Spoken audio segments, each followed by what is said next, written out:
This episode of RSR is brought to you by Isotope, Native Instruments, SAE Institute, Atom Audio, Spectra 1964, Grace Design, and Picker. These are tools that I use every day in my studio, from the Spectra 1964 STX 600 and Native Instruments Complete 15 to Isotope Ozone and RX, Atom Audio monitoring and headphones, and the central hub for my studio, the Grace Design M701 audio interface. Check out my studio profile on the Picker app on iPhone or Android and follow the sponsor links in the show notes. Grab my free mixing course at mixmasterbundle.com and remember to like this video and subscribe on YouTube because it's a great way to help support this show. Now, get ready to rock.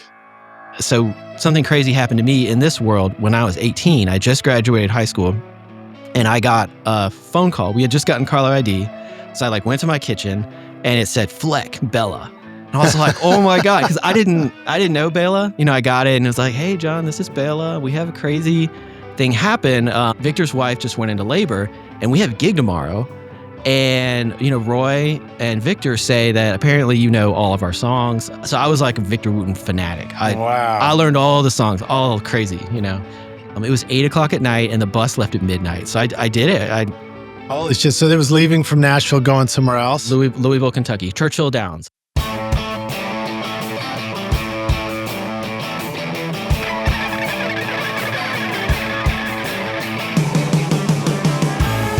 Welcome to Recording Studio Rockstars. I'm Lid Shaw, and this is the podcast created to help you become a rock star of the recording studio. Dreaming of a career in audio or the entertainment business? SAE Institute Nashville, in the heart of Music Row, offers hands-on programs where you'll learn on professional-grade gear with industry pros, learning through real projects, not just lectures. Explore studio production, live sound, audio for film, and a whole lot more. Or take the entertainment business program to learn about contracts, promotion, and more. With diploma, associate, and bachelor's programs, there's a path for you. Book a tour today at nashville.sae.edu or call 615-244-5848.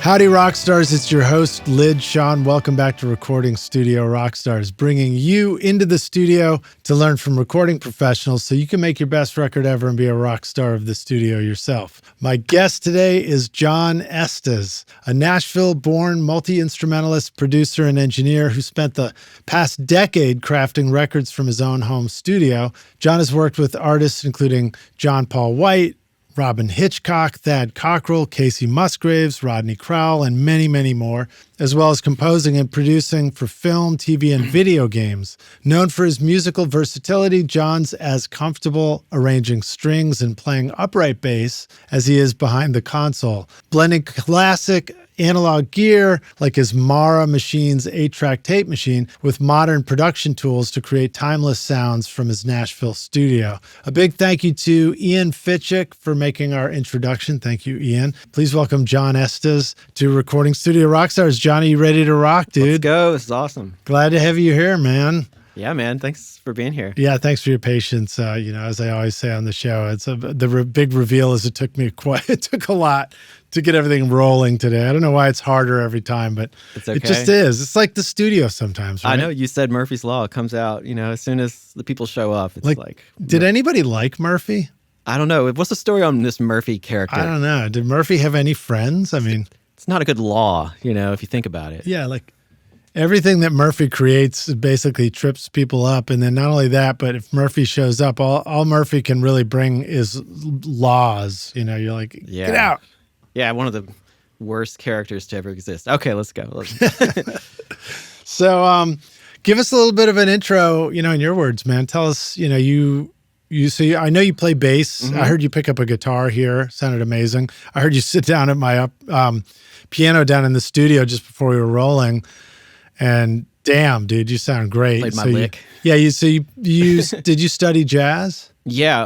Do you want me to start, I guess, from the beginning or Sure. halfway? Yeah. You can talk about like getting interested in music and stuff like that, and then just finding yourself now having worked with so many great people. Yeah. I did study jazz. I went to the University of Miami. Oh, cool, man. For upright bass. And what decade were you there? I was there 2002, 2006. Okay, cool, man. So yeah, I think my uncle was still president then. Of UM? Yeah, What? Tad Foote was my uncle. Wow, I'm gonna get your autograph, man. That's crazy. Yeah. So you know the school? Yeah, I mean it's a good music school. I think I probably should have gone there myself. You should have gone there. Things would have turned out differently. Back in '90. But I'm so glad I'm in MTSU, and just you're an MTSU Nashville and Tennessee is a cool zone. If I had stayed here, I would have probably gone to MTSU. Yeah. But yeah, I was born and raised here in Nashville. Dig it. So yeah, I mean, I was hanging out with the MTSU kids when I was, Marcus Finney was one of my best friends when I was a teenager. So he kind of introduced me to the MTSU crowd and like so many good musicians. But did he go to MTSU? Yeah, he went there. Oh, I didn't know he was Marching a band. fellow alum. Mm-hmm. And then were you like buddies with Daniel Tashin growing up in that crew? No, yeah, it's weird. There's a handful of us Nashville natives, and I would say I think I'm the only one, and I know this is not true, but I think in my world I'm the only one that didn't come from a musical family. But like I knew Jerry Rowe growing up. I didn't know Daniel really. He's a bit older than me. But like Eli Beard and like I'm trying to think of all the other kind of Kyle Whalum, like all these guys were like the sons of musicians. Were you doing like the public school music scene here in Nashville, or more like the private school scene, or kind of neither? Like homeschool. Well, I'll make the short bio, but yeah, I was my parents weren't musicians, and but my dad had a bass laying around the house because he played when he was a kid in like a high school band. So I think he had like a midlife crisis and was like, I want to have a bass again. So he had it laying around. I think when I was 10, I would pick it up and be like, oh man, this is awesome. So I kind of just got into it and would put on CDs on my little boombox and just learn bass lines. And what kind of CDs? Like what music would you have been digging? I mean, it started off like, it was the 90s. There was kind of a monoculture back then, right? So like everybody's listening to whatever, Oasis and Red Hot Chili Peppers and all that stuff. But my dad kind of hit me to some other stuff. Like I didn't grow up listening to country. He listened to like jazz, and he had Béla Fleck and the Flecktones on at home. Yeah. So he kind of hit me to all that stuff pretty early, and he took me out to see, the Wooten Brothers when I was a kid. And that blew my mind. I saw Victor Wooten play and was like, I want to be that dude. Was that back when they would play at Mayor Bowles downtown? Yeah, I think the first time I saw them was at Cafe Milano. You remember that place? I remember the name, yeah. Yeah, it was like a jazz club, like one of the short-lived jazz clubs. Yep. But that blew my mind. So even being pretty young, I was just super into that. And the thing about the Wooten Brothers is they live here. So my dad found out you could take lessons from Reggie Wooten. He was in the phone book, So we called him up, and I started taking lessons from Reggie. So that was the scene I grew up in. It wasn't. That's pretty cool. Yeah, man. He was my teacher. I went to his house every Wednesday. He was also my fellow namesake because I think he's also an Elijah. Yeah, that's right, Elijah. Yeah. So they call him the teacher. He's the oldest of the 5 brothers, and I would take a lesson every Wednesday, $20 for an hour. And amazing. We would sit around, and he would just like had MTV on, and we would just put on a drum machine and just jam in G for like an hour. That's awesome. And he would talk about like Egyptians and aliens and stuff. So that's it. But he has, I mean, he's still doing his thing, but he has kind of a group of students he kind of mentors, and I was in that scene. So every Sunday we had a jam session. Every Wednesday he had that Third and Lindsley gig with the Wooten Brothers, and he would let me sit in. Oh, that's amazing. So that was my scene, man. I kind of didn't really engage in school, anything. I was just in this little Wooten culture, and they let me play the gig at Third and Lindsley. What an amazing story. What a powerful thing too. Just that whole like concept of carrying forward education. I mean, that's what we're doing here on the podcast too, in a different way. Educating everybody. But I mean, like like for somebody like Reggie and the Wootens to just have this vision for like gonna just like corral the kids, and just Yeah. have them play. My brother does that in Brooklyn with his music school. That's amazing. Yeah, I mean, all of them. Like Victor is like, he's written all the books, but he does camps. I went to his first camp, like a bass nature camp. All of them are like wonderful people who are like really dedicated. And Jeff Coffin, by extension, he's in the same way. He's like, there is no jazz scene in Nashville without Jeff Coffin. Yeah, so totally. These were like my cool uncles growing up. And Reggie did when I saw them play, he was doing slap guitar. Yeah, it's ridiculous. And I was like, what is that, man? So yeah, I mean, growing up, like, I mean, I didn't go to prom. I didn't go to parties. I just literally spent like a bajillion hours in my room learning like bass, like slap bass and Jocko and then I picked up guitar and bass and piano. I mean, piano and all these, just nerd fest. But yeah, that was my teenage years, and I got to know, got to know Marcus and just gigging around, playing. I played at a church here in East Nashville, and like that was my sort of Nashville upbringing. And then like this is like I have a story, but it's a good one to tell on a podcast. But so something crazy happened to me in this world when I was 18. I just graduated high school, and I got a phone call. We had just gotten caller ID, so I like went to my kitchen, and it said Fleck, Béla. I was like, oh my God, because I didn't know Béla. I knew the other guys because, Roy was Reggie's roommate. Victor I'd met. I knew Jeff Coffin, but and I was like, holy shit, Fleck Béla. So I picked it up. I think I told my mom to pick it up. I was like, you pick it up. But, I got it, and it was like, hey, John, this is Béla. We have a crazy thing happen. Victor's wife just went into labor, and we have a gig tomorrow. And, Roy and Victor say that apparently all of our songs. So I was like a Victor Wooten fanatic. I learned all the songs, all crazy, And they're like, we've never had a sub before, but can you sub the gig? It was 8:00 at night, and the bus left at midnight. So I did it.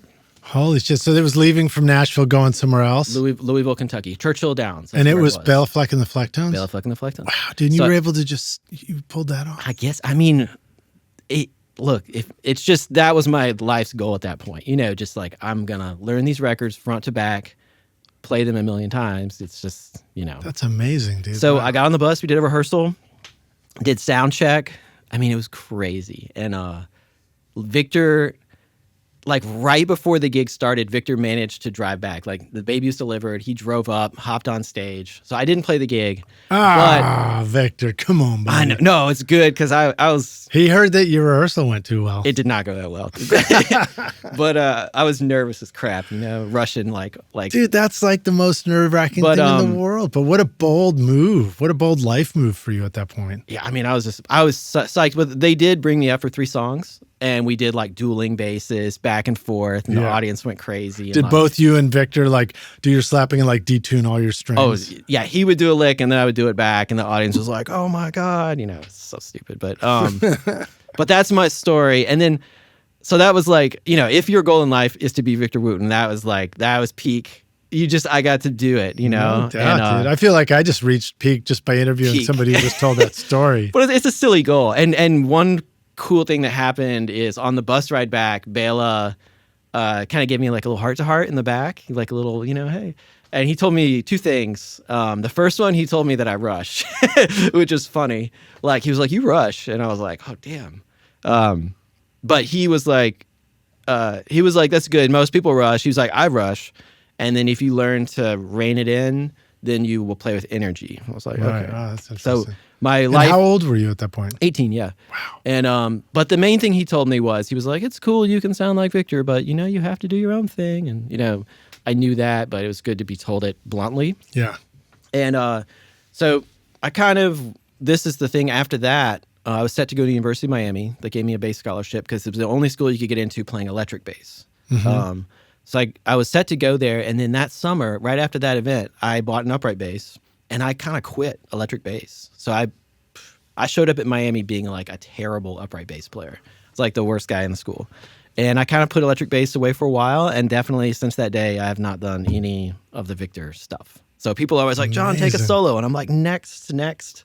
And, so that was my way to interpret like that. And that was my childhood, and that was the closing of that chapter. So then I went to Miami and studied jazz, studied upright, got into Was that sort of a discovery of bebop and stuff for you? I don't think or what? bebop. I mean, or just like more of an acoustic jazz set kind of study. Well, if you're at jazz school, you're studying classic things, Right, you know. right. When I was there, I was really lucky. There was like crazy players, you know, guys who are now, you know, top New York players, and like I mentioned Steve Pardo, who was on this podcast, Yeah. but he was there. You know, he was just a guy. I mean, all these people are legends. Like, so I still work with a lot of people from that group of people at school, and man, it was awesome. It was good to broaden the horizons because Nashville. There is a world in which I could have just stayed in Nashville, gone to MTSU or something, but it was crazy. You know, going there, like, you're working with people from all over the world, from Iceland. I got into Icelandic music. I got into, you know, one of my friends was Paul Bender from Hiatus Coyote. He's like amazing Australian band. And you get into people who are into Logic and producing and recording. And it's like, hey, check out this Bjork record. Check out Wilco. Check out this Stravinsky piece. And, you know, your world just grows. So. Did you take up surfing too? Man, I've never surfed. Do they surf? I don't think they surf in Miami, do they? Maybe not right in Miami. Isn't that like a West Coast thing? No. Do you surf? You look like a surfer. I just learned this year. I went to Costa Rica and learned for the first time. But my cousin grew up in Miami, so he was definitely surfing. I mean, I know people do, but no, But no, you do it more on the East Coast. You want the Pacific because not Pacific, the Atlantic, because you want the big waves coming and hitting the shore. Gotcha. Whereas the Gulf is like a little more chill. I mean, you can get waves, but. And I'm not an expert on that topic. No, it shows you how much I know. I'm sure there's some like surfers. But it was, you know, it's probably nice to just, I mean, I've been to U of M campus. It's just like, it's still palm trees and sunny and, you know, I mean, like if flowers. There's anybody listening who's about to go to college, it's like my best advice is to go somewhere where it's warm. Right. Because college is from like September to April. Right, exactly. Like, why do you want to go to Chicago or something? Right. You're just going to you make your winters even more wintry. Yeah, right? I know. I mean, if you go to Colorado, you can go skiing or something like that. Or I mean, New York. I'm telling people not to go to New York, which I should have done. But so yeah, after Miami ended, some of my friends of mine went up to New York for 3 years. I was up there just touring, gigging, doing indie hipster Williamsburg, you know, like 2006 prime era. Yeah. And then I came back to Nashville in 2010, and just sort of every year has been a little different. You know, started off being like a bass player. You know, you get on some tours, and then you kind of get into session work. And I play a lot of instruments. I've always been interested in that. So people are like, hey, bring your pedal steel, bring your cello. And so then you start to get more into that role. And then eventually people ask you to produce records, people ask you to mix, and then your home studio builds up. So I've been in my current studio for about 10 years. And I just wake up, go downstairs, and do something new every day. It's kind of a new task each day. Yeah. So you know, you're starting out with your skill set on the instrument, and first door that opens is come play with us, right? Yeah, it's like tour and be a bass player in our thing, and then you start getting into the recording. Yeah. And did you feel like was there a pivot for you where you started to take on the production role? Oh, I mean, like what were some of the challenges? What were the pivots in your career path that became a challenge where you had to like I believe it first, you had to fake it till you make it? You know I think I'm recycling something I probably heard on this podcast, because I was telling you earlier, I've listened to this podcast a lot. Super fan. But somebody was asking, like, you know, when you move to a city, like, instead of thinking of it like you're gonna like, where's the work for me? You know, it's sort of, but rather instead think of it like, this is where I'm gonna plant my seeds, and this is where I'm gonna grow. Mm-hmm. So you kind of, instead of looking for work, like, how am I gonna take the work? It's almost like, how am I gonna be a member of the community? And so I think that everything I've done in Nashville has been built from being a member of the community. So my first way in was playing bass. So just, you know, hey, I'm playing with this band at the 5 spot.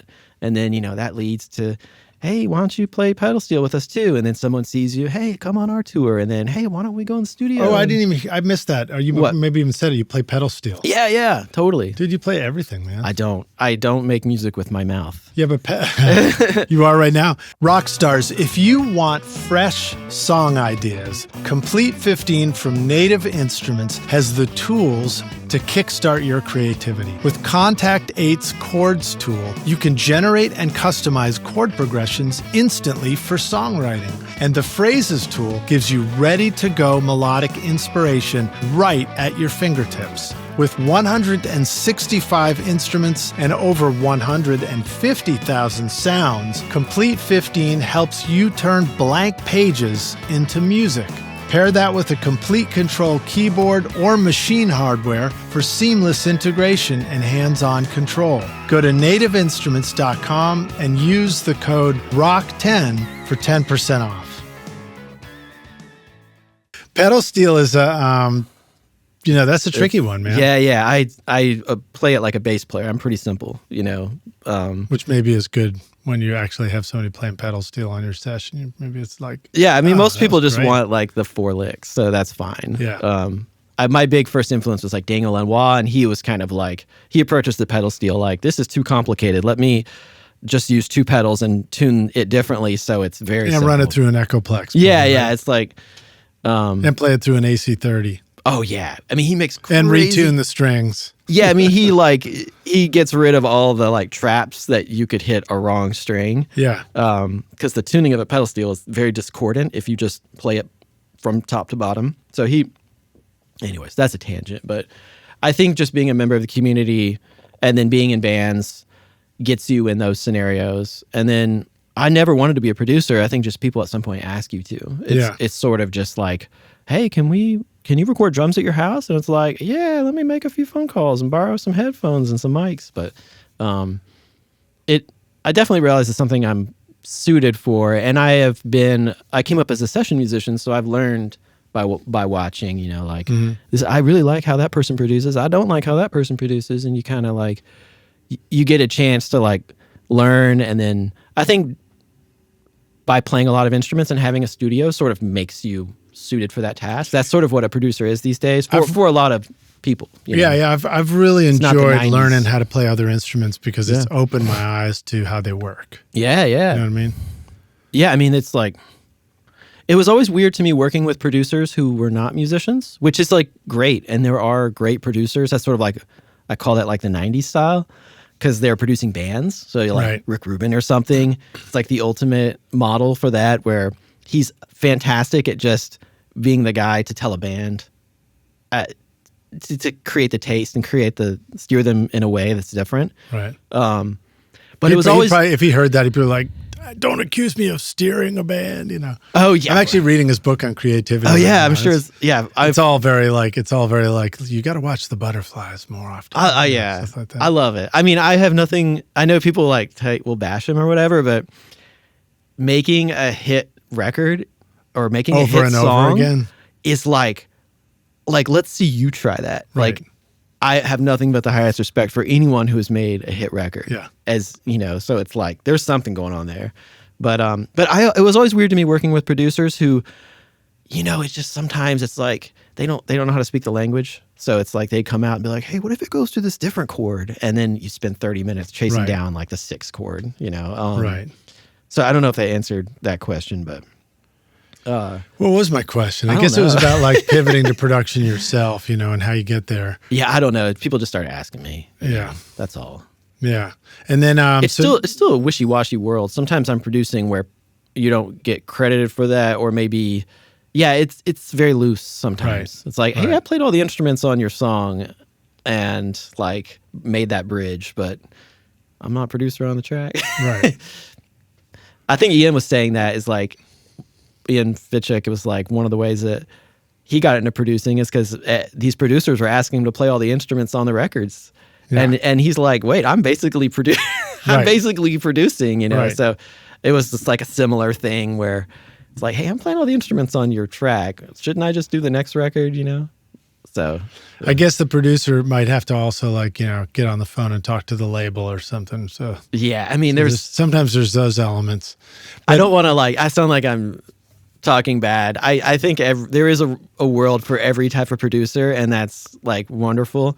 And I do respect all types, even the people who don't speak the musical language. I just sort of, my ascent was through kind of realizing that I was kind of producing from the chair of a session musician. Yeah, totally. Yeah. And I agree. The production is like the least defined thing of any part of making music. Some people equate it with making beats, and some people equate it with like being essentially like a business person. I mean, there's exactly. These crazy extremes. Yeah, and they can all work because the whole point is like somehow or other you got to get a record from an idea to, in the playback system of as many people as possible, probably. Yeah, and like every genre is different. I think that's the other thing. It's like I work with a lot of people where it's just a singer-songwriter. So they need someone like me with a studio who can kind of flesh out that side of it. But then, you have people who work with bands. You have people who kind of are big picture,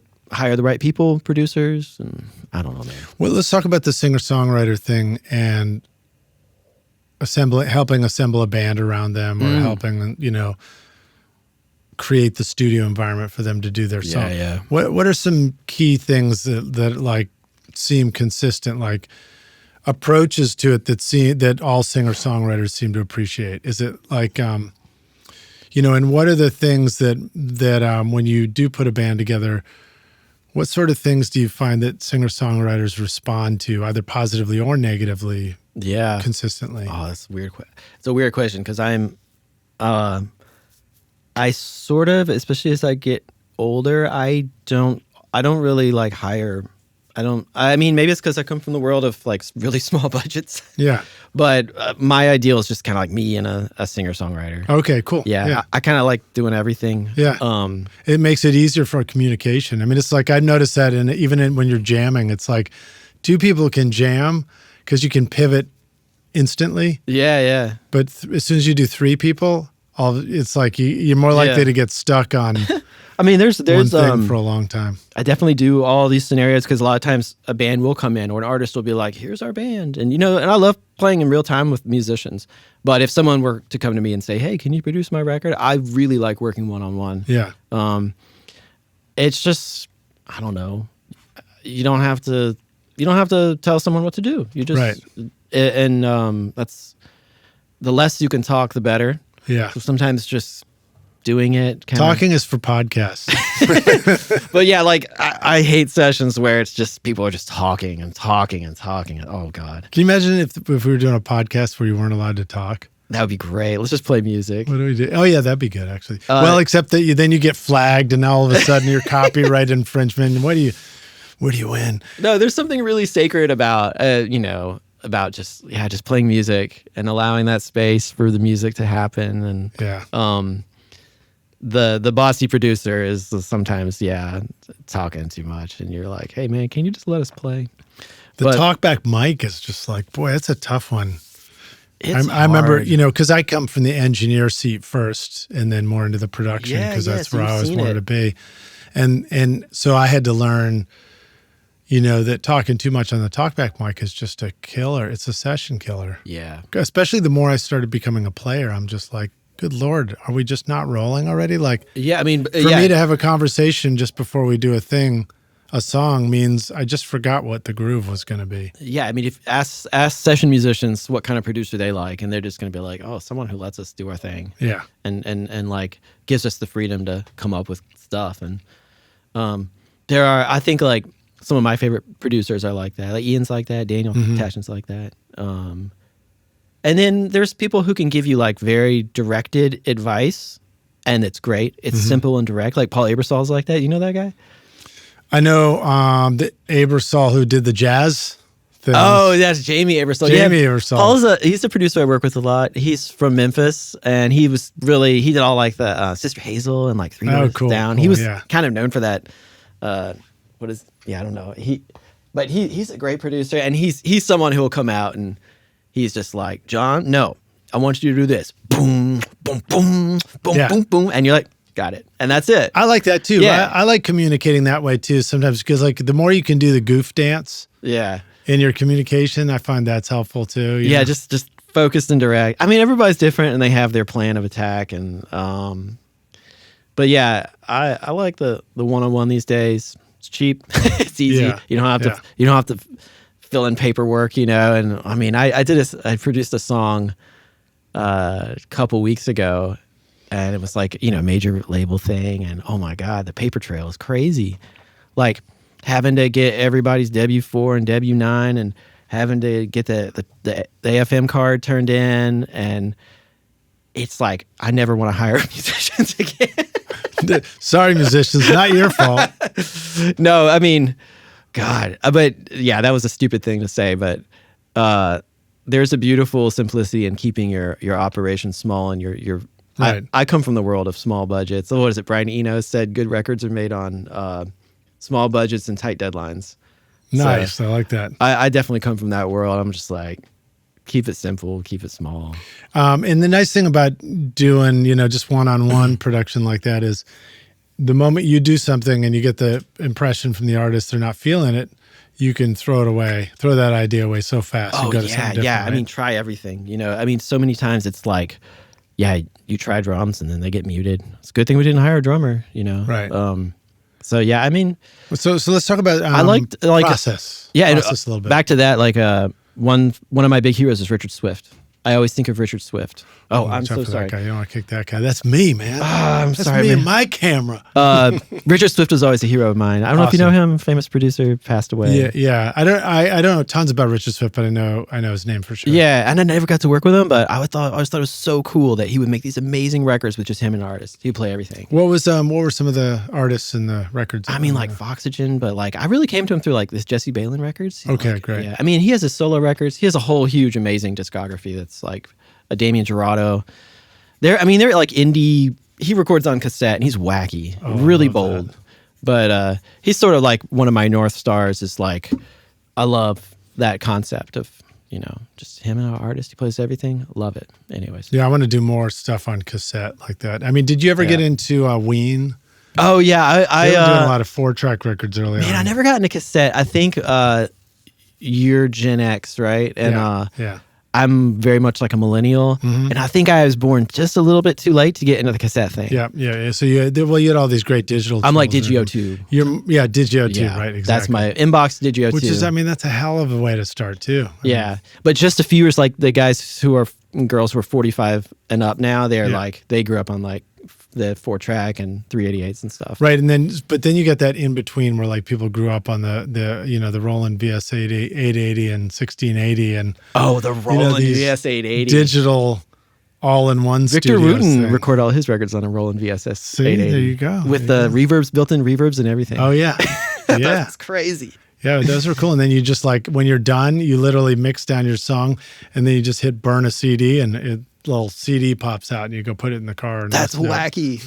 I've never been bold enough to do a record on like a 388 or something like that. I always need a computer as a crutch. Even when I record on tape, I'm like, let's get it in the computer quick. Well, and then when I was coming up in the early 90s, you know, the advent of ADATs meant that like independent studios could start popping up. Wow. And that opened the doors to like creating a multi-track indie studio and a home studio. So it was ADATs. I always thought people were just kind of had 16 tracks or something, like still doing tape. Still, people did that. So like the studio I started at, Alex the Great, in Berry Hill, they had ADATs and we would do most of our production there, but then they still had a tape machine, 16-track, which was aptly named Fatty.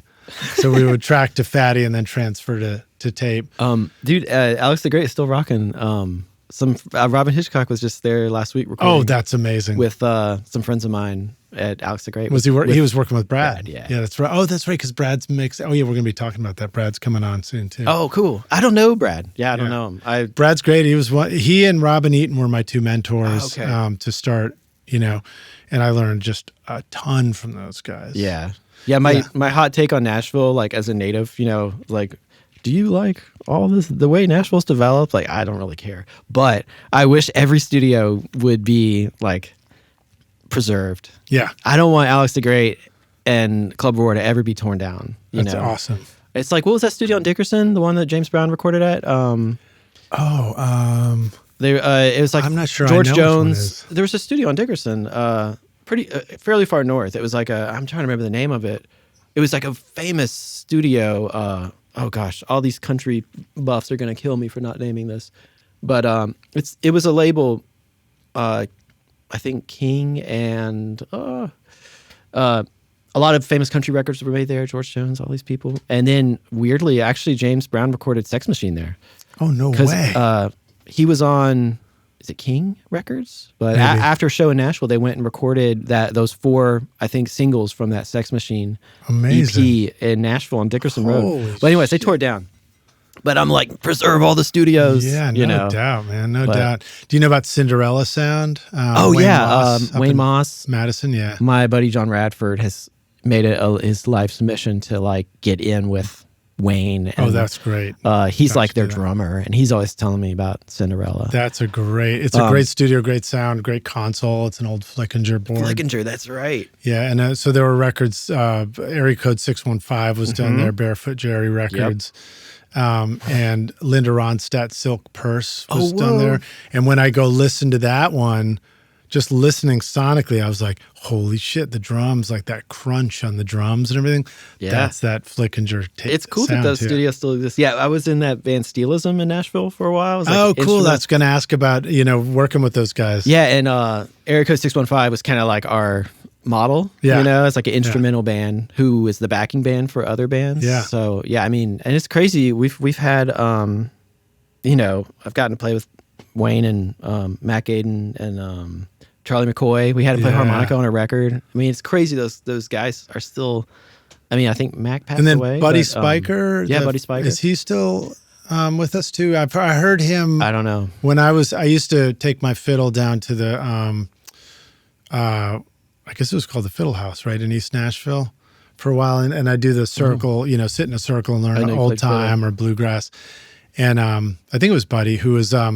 I think it was originally his house in East Nashville. So then, like, one time I heard him just through the wall, like in the second half of the house was where he was, and I heard him playing, just warming up, and I was just like, holy shit. Yeah. Like he was just doing this wild, self-harmonizing lines. Yeah, just incredible. It's crazy. Yeah, Billy Contreras is kind of like his living protege. So now are you, with Upright, are you a bow bassist as well? I'm not very good with the bow. I was just like a jazz guy, which is so pizzicato. Yeah. I took a couple lessons in college, but the weird thing about I'm such a faker when it comes to a bow. And the funny thing is, so I've made kind of like a living out of saying yes when I probably should say no. Right. One thing that comes to mind when you say bow is that Nashville does there's like a lot of these orchestral sessions. Yeah. For video games and some film stuff, but mostly video games. They do them at Ocean Way. And so I've gotten called for some of these. I don't know how I got on the list, but it's like, hey, can you do this big orchestral session? And so I show up and it's like first chair from the Nashville Symphony, second chair from the Nashville Symphony, third chair from the Nashville Symphony, and then me with my $1,000 Chinese bass and my like fiberglass bow that I got on Amazon. That's great. I'm just holding on for dear life. I mean, it's pretty easy music. It's generally like whole notes. But it's like, I'm sure everyone there with their like $200,000 Italian bass is like, who is this dude? Who is that? I bet he doesn't even have a tux. He's like worse than all my students. And anyway, so I've done a few of those and it's like, everyone is bowing in the same direction. I'm bowing the other direction. Rock stars, if you want your mixes and masters to translate everywhere, Isotope Ozone 12 gives you the tools to finish with confidence. The new bass control helps you see and balance your low end and punch. Unlimiter brings back life to overcompressed tracks, and Stem EQ lets you rebalance vocals, drums, or bass using only the stereo mix file. And when it's time to get loud, Ozone's new IRC Maximizer gives powerful, clean masters without distortion. Go to isotope.com and use the code ROCK10 for 10% off. But then in the control room, they're like, yes, that's that thick sound we were looking for. It doesn't. It's that one guy who's bowing against it. I have enough like session experience to like be a good session musician, and like, you know, I'm not gonna be playing during the rest, and I'm gonna be playing in tune, and I'm gonna try my best, but yeah, I'm sure at some point they realized that I was a big faker and they didn't hire me again. But it's a good way to like get good. Being the worst person in the room is like the best way to learn quick. Yeah, no doubt. You always want to be the worst person in the circle or in the room because you learn up, you know. Oh, I've made a good. I mean, I hate it because it's like, this is embarrassing. But yeah, I've been the worst person in the room many, many, many times. And yeah, you get whooped, but then you get better. Yeah, no doubt. Tell us more about your studio. Yeah. What you talked about, like, you know, originally it's like, hey, can you record drums? And then you figured out. So yeah. Where are you at now? I've seen some photos of your studio. I don't know if I've got it. I don't know if I have it queued up yet to share it, but sure. I can try. But you can just describe it if you want. Yeah, sure. Yeah, I mean, over the years, I've had every permutation of home studio you can imagine. Like when I was in New York, my studio was like probably the size of a closet, and then, you know, it's been bedrooms, it's been everything, but my wife found this house in Bellevue, like it was about 8 years ago. Mm-hmm. And I had been working at the bomb shelter over here in East Nashville. Like there's a B room there that I had kind of made my home base. There we go. I'll see if I can get some shots some of your spot there. But so she found this house in Bellevue, and this studio was built. It was done. And I have built enough studios to know how outrageously expensive it is with very little return on investment. You know, you're paying like all this money for glue and half-inch laminate, and like no one cares who's not a recording studio. Right, exactly. It's not for resale value. Yeah, so it's in a very suburban neighborhood. It's in a cul-de-sac, and it had just been sitting there. Like no one wanted it because, you know, anyone who doesn't want to. This is great, man. You got ISO rooms and everything. Yeah, so it's kind of, I lucked into it because I love the design of it. I love the layout. Actually, Paul Abersold was at my studio last week, and he made a blueprint of my studio because he said this is the perfect layout, and it's only like 600 square feet. It's not big. Wow. But and then this is the room you might overdub your bass in? Well, no, that's a vocal booth. I think I just had that there. You just had it there, okay. The bass is in trouble. It's in the corner. Yeah. Baby stands in the corner. Nobody puts the baby bass in the corner. It's the basement of a 3-story house, so I'm essentially underground. Oh, look at this too. There's your tape machine. Yeah. Tell us about this. That's gorgeous. Well, I'll say in a second. So that being underground is nice because your energy costs are low. Yep. It's also, I think there's some sound benefit of being, you know, you don't bother the neighbors. I never hear rain. There's no out. It's quiet, you know? Yeah. And I love the layout because it's a giant control room. It's like 27 by 13. And essentially like, most of the stuff just happens in the control room. You know, I can have a writing session. You know, Fitchick's been coming over a bunch, and everything just happens in the control room. As a writing, it's like this is a space for writing. You can have 3-4 people in there. Yeah. So I love that. If it's just me and an artist, it doesn't feel inappropriate. You know, like imagine being in the control room at like having a writing session in like, you know, some of these tiny in Abbey Road. Yeah, or like the tiny Muscle Shoals Sound or something, or even like Sound Emporium B. Like a lot of control rooms are kind of snug. Yeah. And it's the opposite. And then I have a drum room, which is like 10 by 10, not ideal, but I just dead drums and, you know, Ocean Way if I need a room sound. And then there's a vocal booth. And so, and you know, there's some ISO booths for guitar amps and my Leslie and stuff, but I love like a 3-room. To me, the ideal studio is minimum 3 rooms. Like if you give me 3 spaces, I can make a record. Meaning like you've got control rooms so you can isolate a little bit. You can tell what you're hearing. You got drums are isolated. Yeah, like... And then the amps are maybe separated from the drums possibly. Yeah, if I have 3 rooms, I can make any record. Right. And that was my goal. It's like I don't want to ever have to say, I can't make this record here.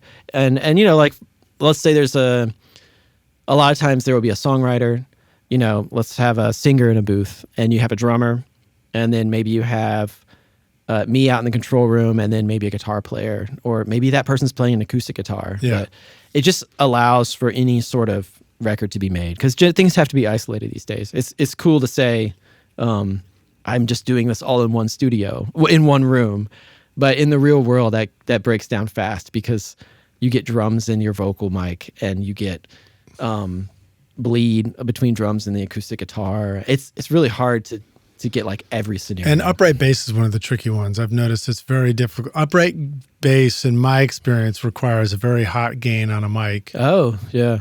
I mean, I guess it depends on, and I want to know what you think. So, yeah, especially if I can learn how to do it better. But that's been my experience. And then therefore, when you start putting loud stuff in the room, there's a lot of competition there. I mean, a lot of times it'll be me in the control room engineering, and I'll be playing upright bass too. Right. So it's good. The drums are isolated. The vocalist is isolated. We can kind of morph it. But I don't know. I think upright bass is funny because thinking back on it, I think I've had every mic possible been used on my bass. Like you go to some studio and they're like, here's the trick. It's an RE20. And it's like, okay. You go, here's the trick. It's my old U47. Here's the trick. It's a mic up high, a small diaphragm, and something down low. Oh, it's a 44. Everybody thinks they have a trick. Yeah. And like, I think the only trick is like having a good upright bass. Right. If you have Christian McBride and you use any mic, it's going to sound like Christian McBride or Larry Grenadier or whatever. How about Victor? Victor on upright? Yeah, well, Victor Krause. Oh, Victor Krause. Yeah, because he does some like cool, unusual things with his bass setup, right? Victor has his own thing, and I think it's born largely out of how much touring he did. Yeah, because he played with like Lyle Lovett, and he played with Bill Frisell and all these people. So he was really committed to getting like a great live sound. Mm-hmm. So he has this elaborate setup of like two mics and also a DI. I mixed a record once that he did, and I think I remember it was at least 3 signals that he gave me. Yeah, because he's got a growly bass amp going too at times. Yeah, he's just when he's doing more experimental. He's like one of the exceptions to the rule. He probably got a wah-wah pedal in the mix too. Dude, I heard him the other day. I mean, I heard a recording. I had to learn a song that he had played on, and he had an octaver on the bass. That's awesome. And it sounded amazing. Like, who's ever used an octaver on an upright? It was crazy. Victor's one of the people that I worked with where he was totally digging Zappa along with me. Oh yeah. I wish more people knew about Victor Krause. Like he's amazing. He's an amazing musician. Yeah. So Rockstars, if you don't know Victor, that's Alison Krause's brother. Yeah. Yeah, and he plays on. I mean, the way I came to him is through he plays on all these amazing Bill Frisell records. Mm-hmm. But and he's done all sorts of other stuff. But to me, like Bill Frisell's one of my all-time favorite musicians. So I'm like, wow, Bill Frisell's bass player. Geek out. He has a cool studio too. He does. He just it's a sort of a recent completion for him. It's crazy. The past very few years fancy. or something like that. Very fancy. He has like all these analog synths. He's super into like 80s synths. Yeah. I'm ready. Victor, I'm ready to make another record with you, dude. That was fun. Yeah, he's the best.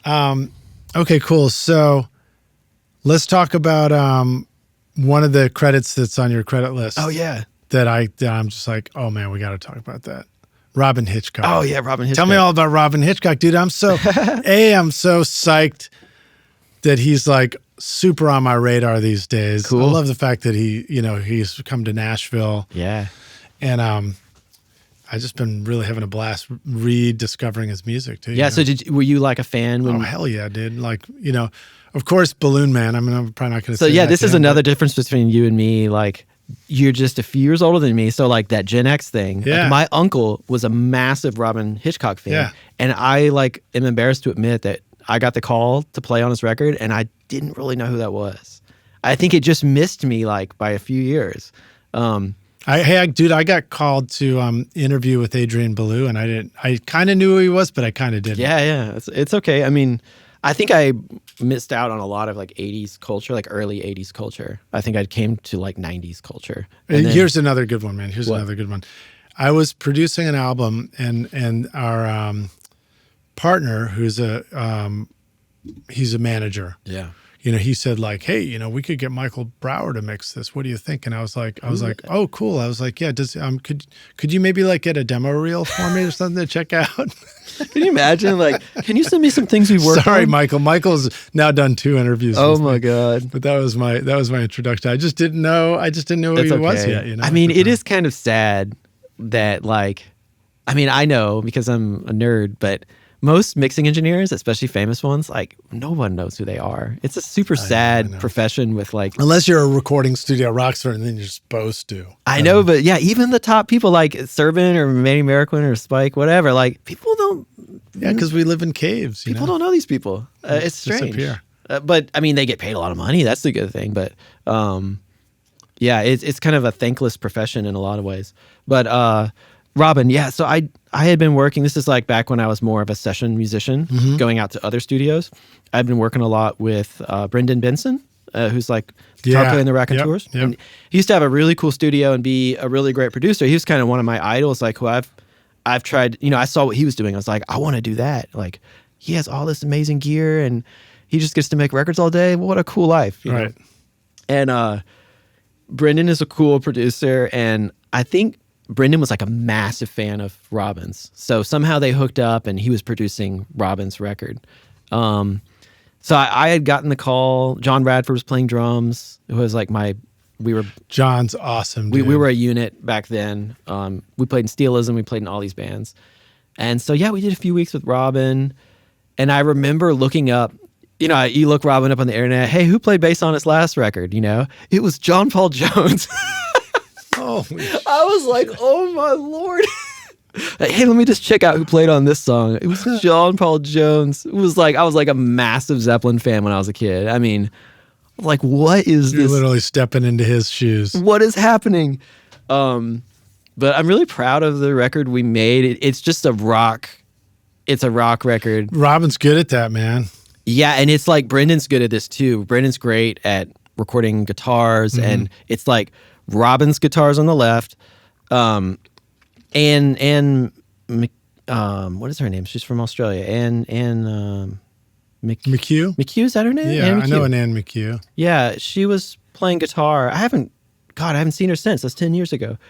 And bass and drums down the middle, and kind of like no overdubs. Like, let me see where Robin's one is. It's in here somewhere. I might have already passed it. Yeah, Virginia Woolf. There what a great Virginia song. Woolf. That's the one, right? Yeah, he wrote a rock song about Virginia Woolf. Yeah.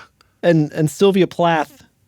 It's amazing. Yeah, I mean, back in college, I had memorized the uncorrected personality traits. Yeah. Uncorrected personality traits. I mean, Robin is exactly in real life. Like, he's like the funniest person. Yeah. He's so funny and he's so quick. He like puts everybody to shame.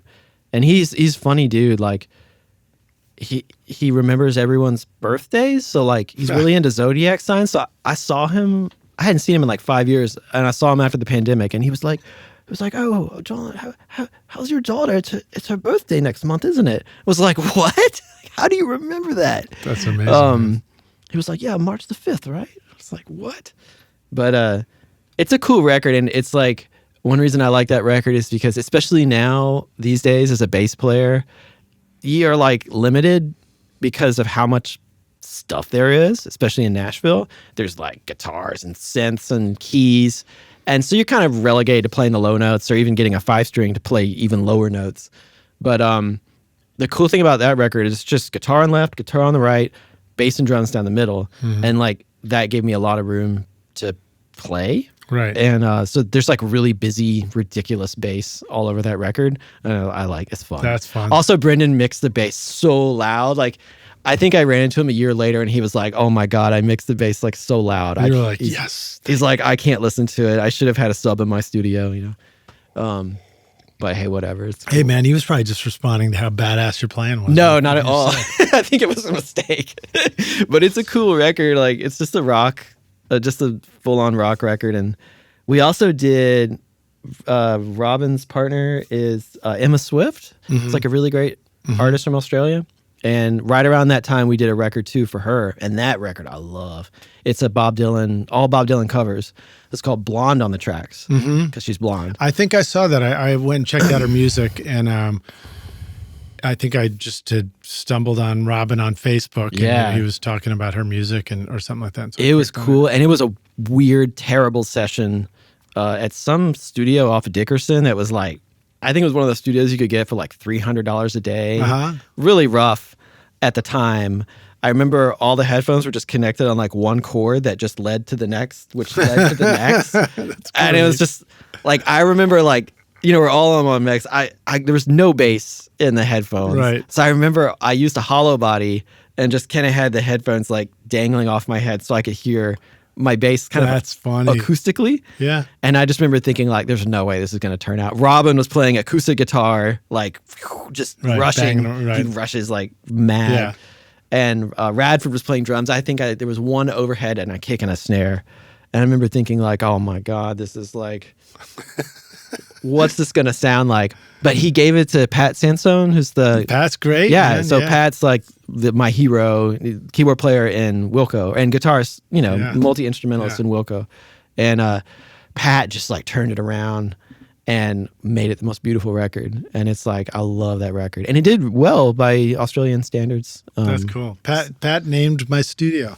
What? Yeah, when I first opened it, we were making records here in the house. I did the Autumn Defense Circles was done right there in my dining room. What? Yeah. Dude, upstairs amazing. was a tape machine. How cool. It was a lot of fun, yeah. And Pat was just like looking around. He's like, dude, you should call this place the Toy Box. Because I would always go by the thrift stores, and if I ever saw a toy that was sort of made any sound, I would just get it. I'm so jealous. I wish I'd called my studio the Toy Box. Yeah. So should we talk about tape machines? You call it the Toy Box, then you look on the internet and you're like, oh, there's like 50 toy boxes all over the world. But whatever. Who it cares? sucks. We're kind of at the point in the universe where every band name and every studio name has been taken. Right. So just take it again. Yeah, take it again. Call yourself Led Zeppelin. Make up. Go I mean, for it. so many band names are terrible when you think about them, like the Beatles. The Police. That was the one I thought about. I was like, Yeah. that one actually, at least there's a rebellious quality to it. But Yeah. that was the one that occurred to me. That or like, REM, where I'm like, one day I was like, oh, it kind of, in some ways, it doesn't matter what name you pick for your band. Yeah, can you It just imagine if matters somebody that you wrote- build it up into a thing? If somebody for music. wrote to me and they were like, hey, we're an indie band, and we haven't made any records yet, and we're called Pearl Jam, I'd be like, all right, Right. send to trash. There's no way that band's good. I wonder, where do you even come up with that name? I don't know. What It's a does that terrible mean? name. Oh, Pearl Jam. Yeah. That Probably, is it like a sexual reference I'm not picking up on? No, well, listen, we can look it up, but It's not like Pearl Necklace. it just sounds like the worst high school band you've ever heard of. That's hilarious. Yeah. Are you ready to launch your career in the audio or entertainment business? SAE Institute Nashville, right here in the heart of Music Row, offers hands-on programs to prepare you for the industry. From studio production and live sound to audio for film and a whole lot more. You'll learn by doing, working with professional-grade gear alongside experienced industry pros. If you're more into the business side of entertainment, SAE's Entertainment Business Program teaches essential basics like contracts and promotion to help you navigate the industry. With diploma, associate, or bachelor's degrees, there's a path for everyone. Plus, Career Services supports graduates as they take the next step. Want to see it for yourself? Immerse yourself in Nashville's exciting music scene and book a tour today at nashville.sae.edu or call 615-244-5848. Howdy, rock stars. We're back now for the jam session, a.k.a. the second half of the show, a.k.a.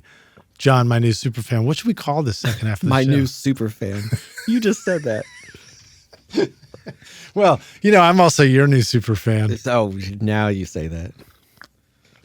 What should we call the I wanna second start half of calling the it show? my What should we new call it? super fan. We'll call it the John segment. I like the jam We're session. going into the John session. Although I hate jam sessions. Do you? Yeah. My wife's a fiddler, and boy, she hates jam sessions. What about a jam session? I mean, obviously you've done a ton of them. Yeah. I think it's just a little PTSD, probably. Right. Yeah. Is it just the getting stuck, or is it the fact that it always ends up somebody thinks they're being clever when they suggest like a 12-bar blues? Yeah. It's been a while. I think I've managed to avoid them for long enough. Which jam sessions are the? Well, no, I guess they're all bad in your opinion. But Well, which there are ones some are good better? ones Is in it history, is it when the like- people are like they call out the name of a song and you're like, wait, I thought we were just jamming. Yeah, I think it's probably just you've done too much of it, and you kind of now you just want to play more legitimate music. Right. What about the atonal jam sessions? Oh like where yeah, people I've go? done a bunch of those. Yeah, when I was in New York, I definitely had some. My roommate was a free jazz pianist, Yeah. so I've engaged in some things that make people cringe. What's a good quick go to for free jazz that where it's like this almost will always work? Free jazz, it's good. I mean, Is it like giant steps kind of scales, like whole tone scales? oh, I don't know. I mean, I like free jazz that instead of just playing nonsense, it's basically this. It's like, let's write a song. Right. You know, so that's kind of cool. And Look at this. I just got you talking about jam sessions. I know, Like, yeah. I hate them. but no, I think I like improvised composition. Yeah. And I do listen to a lot of that stuff. I mean, and even a lot of stuff that's quote free jazz does have a framework, like Ornette. I love Ornette music, and Yeah, I saw him play with Pat Metheny Song X tour when I was in high school. oh whoa, And that that's was pretty heavy. wild, man. That was a fun one. Yeah, but yeah, actually, it's funny that you mentioned that too. I did do like, I guess it's good to do your own music too, like to keep that part of you alive. I did do a couple. Yeah, are you writing too? A bunch of stuff? I do write when I'm asked to for, TV and stuff, but I did do a couple albums under my own name with a sax player. We put him out on Jeff Coffin's label. He has a little label in town. And it was cool. My buddy would come over and we would just improvise. We would play quote free jazz, but it was always trying to compose. So, it might sound like crap for a minute, but then we always recorded everything and then you kind of come into something. So the whole album is kind of compositions that we came up with. Improv your way Which was into, good because I always struggle with like, if someone's like, write a song, I always struggle with that. I feel like I'm thinking too much and I get imposter syndrome and you're like, am I copying somebody? So the best way for me to do it is to be thrown right in where Right. it's like, make something. And anyways, that was a long I like doing that too. That's the part about jamming that I enjoy, and that's why I like two people who are really listening to each other, because you can, and if as long as it doesn't get too loud, quiet is better. I mean, I'm a jazz musician, so of course I like jam sessions, but yeah, I mean. But but it's fun when like you discover things, and Yeah. same like I'll record it, and then listen back, and then when I hear something really good, I remember doing this once for songwriting where I was like, all right, I'm just gonna go in the car, go back through those 45-minute things, and like find a way to drop a marker, Yeah.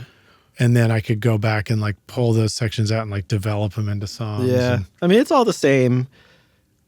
And the best of it is that lifeblood that we're all after. Like now I've been kind of having some, witnessing some writing sessions and, where you walk in the room and there's nothing. And then an hour Yeah. later you have a song that came out of thin air. It's like, that's amazing. So when you say witnessing, you mean you're participating in it? Yeah, a little. Well, I mean, I'm not really a songwriter. So those kinds of things happen where they'll be like at my place and maybe I'm engineering or maybe Right, producing right, or something. right. I've never really been a songwriter. So when you say that though, not a songwriter, what do songwriters do that you don't do? That's a good question. Is it because they do lyrics, or is it more than that? I think Nashville is just good at kind of creating these roles. If you're a session musician, you're not taking publishing. That might happen in LA maybe, Right, but in right. Nashville it's very strictly. You could write the bridge as a session musician, but you're not going to be giving your PRO information at Right, the end of the day. right. So I've had that kind of just hammered into my brain that you are a producer, you are a musician, but I'm not really. I've never been like much of a lyric writer, not in the way that this Right. town is full of like the best songwriters in the world. Right, you know? right. But no, lately there've been like, especially Ian's been kind of bringing some things that are songwriters, and then it kind of turns into a recording, and then it kind of turns into something. So I don't know. It's been fun. Man, this is crazy. Last Friday he had Empire of the Sun come to the studio. Just like, oh my God, I'm like massive. That's crazy. It's as big as it gets. And then in like the course of like 3 hours, we made a song out of thin air, and it sounds amazing. It's like that's what I live for. But That's pretty wild, man. That's fun. it's cool to be. Yeah, I think the older you get into some different things. So maybe this is a new direction, songwriting, but it's all the same stuff. man. So jumping back to your playlist for a second, Yeah. you got a bunch of cool stuff on there. One of the tracks I was checking out, Baby Jake. Oh, yeah. Get Together to Be Free. So first of all, the video is really funny. It's like man, just the song Get Together to Be Free, and then the video is like he's kind of like done up in makeup and earrings and dancing around and everything. It's just like it seems like this obvious tone of like just like cut loose, do be wild, do whatever. You know? We were just trying to make a Stones record, you know? Yeah. Yeah. That was wild to make. It was a lot of work. And it's groovy, a groovy track. And so I guess I was going to ask you, I mean, one of the things I wrote down, are you recording drums at your studio, which you've already Yeah, I love recording talked drums. about that. Yeah, we did everything there. I think that when we got Fred Eltringham to play drums. Fred's awesome. Yeah, you're making rock music. Why are you not going to hire Fred Eltringham? So, Fred's got such a solid backbeat. oh my God, he's the best. Yeah, he's like the best legitimate. He does feel. not, was it Rush? He does not rush. He's just the best. He has the best feel. Yeah, so we got Fred, and we were like, yeah, we're making, we're making a Stones record. That was the sound. And I actually recorded everything on that digital, like through my Apollos, but then every track on the record, I went back through my tape machine. I'd never done it that way. Because usually it's like, you go to tape first and transfer in. Yeah. And I've always been curious if that works, to record digitally, and then just take every track and painstakingly kind of, but it's nice because you can like try and hit the needles just right. Yeah, exactly. Because when you're recording on tape, it's like, first of all, 100 things are probably going wrong already because you're in an analog studio and like channel 7 isn't working and the console's making noises and you sound check and then they start playing and all the needles just go. Yeah, and you're either like diming everything or nothing is going right. And so it's nice to like be able to get the bass hit like exactly where I want it. And you can listen in repro, so you can like be monitoring. I'll assume that not everyone knows this, but when you record a tape, you don't get to listen to it because the tape actually, when it records and then the tape goes from one head to another, there's a lag. It's about that fast. Mm-hmm. So if you were listening to the actual tape signal, it would be like, why is there so much latency? I want to do that. But it's like 133 milliseconds. It's like slapback delay, Elvis style. There was a funny drummer I saw in a studio once at County Q, and that was a little party trick he would do on a session because this was tape machine and the tape machines weren't input, and he'd start playing this beat that made everybody think we were hearing the drums echoing off the replay head. Yeah, and it would like freak everybody out for a sec. Jerry Rowe does that. He'll play the drums. Maybe it was Jerry. Jerry will play. He's really good at playing. No, it was older. It's like, why is there delay on the drums? He'll be like, yeah. It's like, he's the king of goofball. He probably got it from whoever was. But no, it's cool. Yeah, if you're going back that way, you can listen in repro, so you're hearing the tape because no one's playing in real time, and then you can like get everything just right. Yeah, so, it sounds good. It sounds 70s. That's a very wild record. So you're doing stuff with your tape machine. One of the things I love talking tape too, because I miss it. I mean, I parted ways with mine. I said I gave it a big hug and I let it go out the door. I'm about ready to part ways with mine. If you want to buy it, well, you never know, man. I might be ready to get back in. But the stuff I remember, like doing those tracking sessions where I would be, as the engineer, my mindset would be like, I just got to get everything dialed in. It was like just fine tuning. You're trying to dial everything to be just right at that moment that the take that was just right happens. Yeah. It's like this. You're trying to like have everybody, basically you're trying to have everybody have an orgasm at the exact same time. Basically, I just realized that's what it is. Yeah. But hopefully that goes in the little YouTube show. We're going to edit that out. No, that's the one that gets highlighted and stuck on YouTube and finally gets some views. This is why I'm your biggest super fan. But that moment would happen, and it was like, I'd always think that happened, and then it would be the take before that was better, and that was the one where the needles were slammed. Oh, yeah. And so I would think like, man, but I only got it right. But it would turn out that when the needles were slammed, it actually sounded, that was the best sounding one. And it would sound I think so many tape. records we love, if you're listening to like Al Green or something, like, I don't know if it was intentional. I feel like there was probably a lot of accident happening. Yeah. But so much of the sound of those records are just needles getting slammed. Yeah, I don't remember who it was, but I read once in a magazine article back when I was young about the producer, about them going into Led Zeppelin going into the studio. Yeah, and the first thing they did is they took tape and like taped over all the meters. Oh, nice. They were like, we're not looking at that shit. It is like, it is funny how much we all get into vintage microphones, like way painstaking detail about vintage 47 clones and how much we get into the P bass and the 62 P bass with the foam and the exact string gauge and Like everyone gets so much into all these exact details, but like it just gets glossed over about tape compression because it's too inconvenient. Like how are we gonna recreate that? You can use a plugin, but I mean the real thing.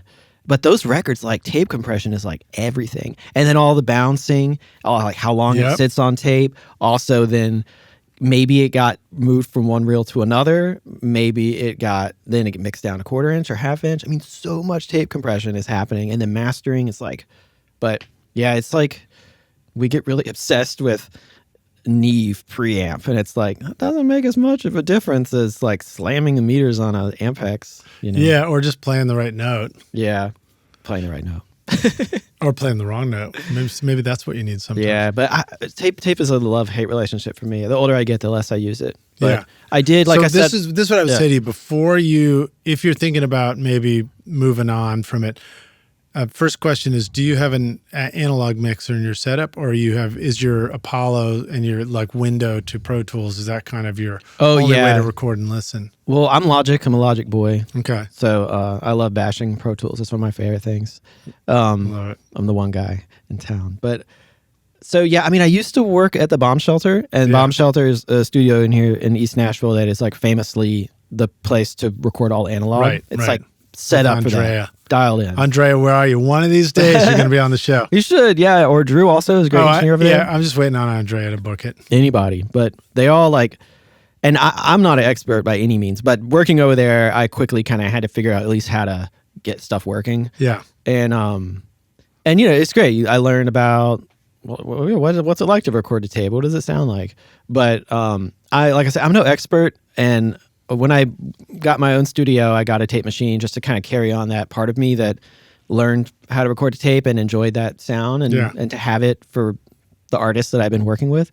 But I use it. I have, you know, obviously 8 analog preamps, and I have some compressors, and I have an 8-track machine. So I have enough to record analog to the tape machine, but I don't mix to 1/2 inch. Well, that's all I was going to say is if you can do one time, if you can take your tape machine, record to it, and then don't go to Pro Tools, just like mix it off the tape to an analog mixer. You can record the mix of it, but do it one time. But you've heard that. Oh, yeah. I mean, when I worked at the Bomb Shelter, that's how we made records. Because that's like, we get away from it. Yeah, of course. Because we go to digital, and sometimes even just bypassing your computer and going straight to your monitors somehow with the sound. It's really ear opening. I think for me though, if I were to do that, I would absolutely need 16 tracks. I cannot do a record on 8 tracks. Yeah. It's so hard because first off, one track's going to be broken. And you're kind of then like, okay, I'm recording drums on 3 tracks, maybe 4. And that's kind of hard in today's world. I mean, it's a choice, and like that means a Coles and a kick and a snare, and like or you do the one mic. What about the floor tom? I mean, you get into some trouble, and then it's really hard to make a record on 8-track without bouncing down. But 16's nice. I like you can do a band. You got a little room for overdubs. You can have your background vocals and your percussion overdub. I worked for Dark Side of the Moon. Yeah, we've done so many records on 16 tracks. But in my place, I just got the 8-track to have as like a front end. We can do some basic tracking to tape, transfer it in, and then I can do all the fun tricks. Like I can take 2 tracks and print a mix through it. I've done that a million times. Just hit it and come back. It's like a great way to get a little bit of tape, but not so much tape that you're having to use isotope to get down all the hiss. You know, I mean, there's some really ugly realities of recording to a 16-track in today's world. You got a lot of tape hiss. Yep. And you're probably going to have to isotope that. And so now you're saying, is tape with isotope better than just not using tape at all? Also, there's just like the you know, a lot of times it breaks. A lot of times it just makes a weird sound in the middle of a take, and I mean, there's a million. That's what mine used to do. I'd come in and be like, I just hope when I hit the button this morning. Yeah, they're like, goes. with the humidity in Nashville and everything, it's just a nightmare. But I do keep it because I've learned how to align it. I've got my MRL. I have that knowledge, and I feel like as we get older, there's going to be less and less people who kind of got that firsthand knowledge of like, let's make a record on tape. Right. And it's always going to be cool because every record from 1947 to 1999 was made on tape or more. But well, there's a thing to the look too. Sometimes people want to walk in the studio and see something that just that's makes the them worst feel part. good. The worst part is anytime you make a record on tape, there's always like somebody making an Instagram video of it. I'm guilty of it too, so I'm like self-effacing with that. But probably the best reason to have a tape machine is to make people feel cool. Right, exactly. Hey, rock stars, writing and recording your next great song just got a whole lot easier with Complete 15 from Native Instruments. This powerful toolkit gives you everything from deep sound design to instant musical ideas. Contact 8 introduces creative features like the new Chords tool, letting you generate and customize compelling chord progressions without needing to know music theory, making it perfect for songwriting. And the Phrases tool helps you find fresh melodic lines on the spot. With over 165 instruments and more than 150,000 sounds, Massive X, battery, and Guitar Rig 7 Pro, you've got everything you need to create in any genre. You can shape your ideas into real music fast. Whether you're sketching an idea or finishing a full production, Complete 15 keeps you in the creative flow from first note to final mix. Add your Complete Control keyboard or machine hardware to the mix for seamless integration and hands-on control. Go to nativeinstruments.com and use the code ROCK10 for 10% off. Well, I had my MCI console. I was like, I use the mic pre's. I don't use it as much as I use other stuff. Did you have the one from Criteria or something? Yeah. What? I just remembered that. Yeah, but then I was also like, but really the biggest value to the studio was just the story around it. People just loved being it. Now, it did also sound really amazing. These days, I generally just, if somebody wants to do like a proper record on tape, I just tell them to go to the bomb shelter. I just had a friend, I just had him do that and it turned out great. Yeah. And as a producer, you can just take people to places too. Yeah. I mean, I wasn't involved. I was just like, man, it sounds like you should just do it here. You guys can keep it on tape and mix to half inch and that's what you want. Yeah. I don't know many other places in town. I need to go down the street and go. I think there's like, there are probably only. Well, welcome to 1979. You can do it. Battle tapes, right? But there's probably only like 10 places you can legit record a tape and keep it on tape and go to half inch. Yeah. Not many. And then what about Matt Rossbang's studio in but he's Memphis? In Memphis. Yeah. And then I'm not sure. And then you could probably do an all tape record down at Muscle Shoals, I would imagine. Although I don't know which ones are focused on that. Yeah, my buddy Ben Tanner at Single Lock, I've done a bunch of records with him, and they had a Tascam, I think it was, maybe Fostex, 16-track, 1-inch. I did some records for John Paul White on a 16-track 1-inch, which is kind of gnarly. Doesn't sound with noise reduction built in. Yeah, that one. It doesn't sound great, but it's also kind of the sound of like 1981. Yeah, totally. It's totally, like, man. or whatever that era. I don't know. It's not. I like the high fidelity, like 2-inch or 1-inch 8-track. I like all the sounds, to be honest. Yeah, man. yeah. Like I just like when you're. It reminds me of when I was studying architecture and we would learn about the Bauhaus School of Design. Yeah, the German. And we were studying designing a poster or something. I sure wish I had learned more, because now when I have to do like color design and stuff, I'm just like, oh no, I don't know what to do. I need somebody who knows how to do this.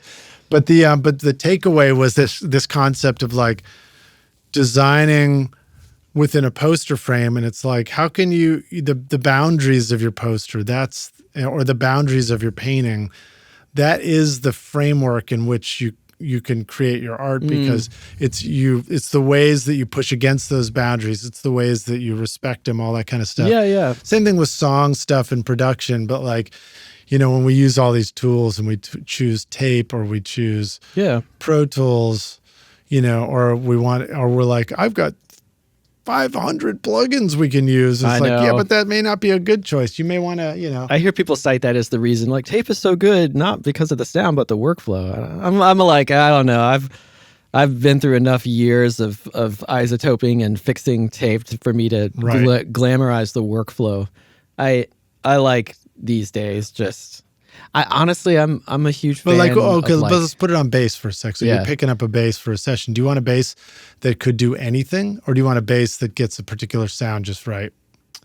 just, I don't know, whatever the best bass for the song is. That's what I'm saying. I think every bass kind of does one thing. That's what I'm saying. Best bass for the song. So I'm saying like, best selection of stuff we're going to make this record with. Yeah, whatever, yeah. No, of course, you're right. Of course. And I mean, like, frameworks are great. Like, let's make a jazz song that's 3 minutes. Like, that's a crazy thing. Like, I love that challenge. Like, no one does that. Right. So what do you do? A very short head? Who knows? Yeah, like, why do jazz songs need solos? Stuff like that. It's like, or you're making a record that's like a pop, like a big, like normal Nashville record. It's like, let's make an instrumental song. Yeah. So I love, I mean, there is like value in just kind of those Brian Eno kind of challenges. Yeah. But these days I like fast. My studio is like wired up. I've got like 4 Apollos. Everything has a mic on it. The congas have mics on them. The That's drums, awesome. I've got 12 channels of drums, piano, organ. It is literally set up so that you can just sit down at anything and then like 1 second later go. I love that. And That's my tape slows me preference down. now So in the studio. Yeah. And I think if I was going to go tape again, I'd be just going to somebody's studio who's got that so I can not be the engineer. But but in my studio, same thing. I finally, and it was through doing this podcast, I think it was actually, I can credit you, John Fields, with the interview many years ago when he said, the way to getting music done was to just have it all set up in your studio. It. Everything works. And like, I'm really nerdy. Like when people come over to my house for a session, it's like, it's ready. There's you don't even need to sound check. You can just sit down, put on your headphones, plug in the bass cable, or just sit down the drum set. I've already gotten the sounds, and it's cool because you can be 10:05 in your recording. It works with people who just want to get ideas down fast. There's no impetus to that. But I also love how I've been in so many sessions as a session musician, and it's just like 2 hours because the kick drum mic isn't working, right? Or the SSL is giving you problems. I mean, it's just like sometimes it's a podcast, right? Yeah. It's not even it's almost the rule, not the exception. It's so common, and the thing it does, it just kills everybody's desire to be creative.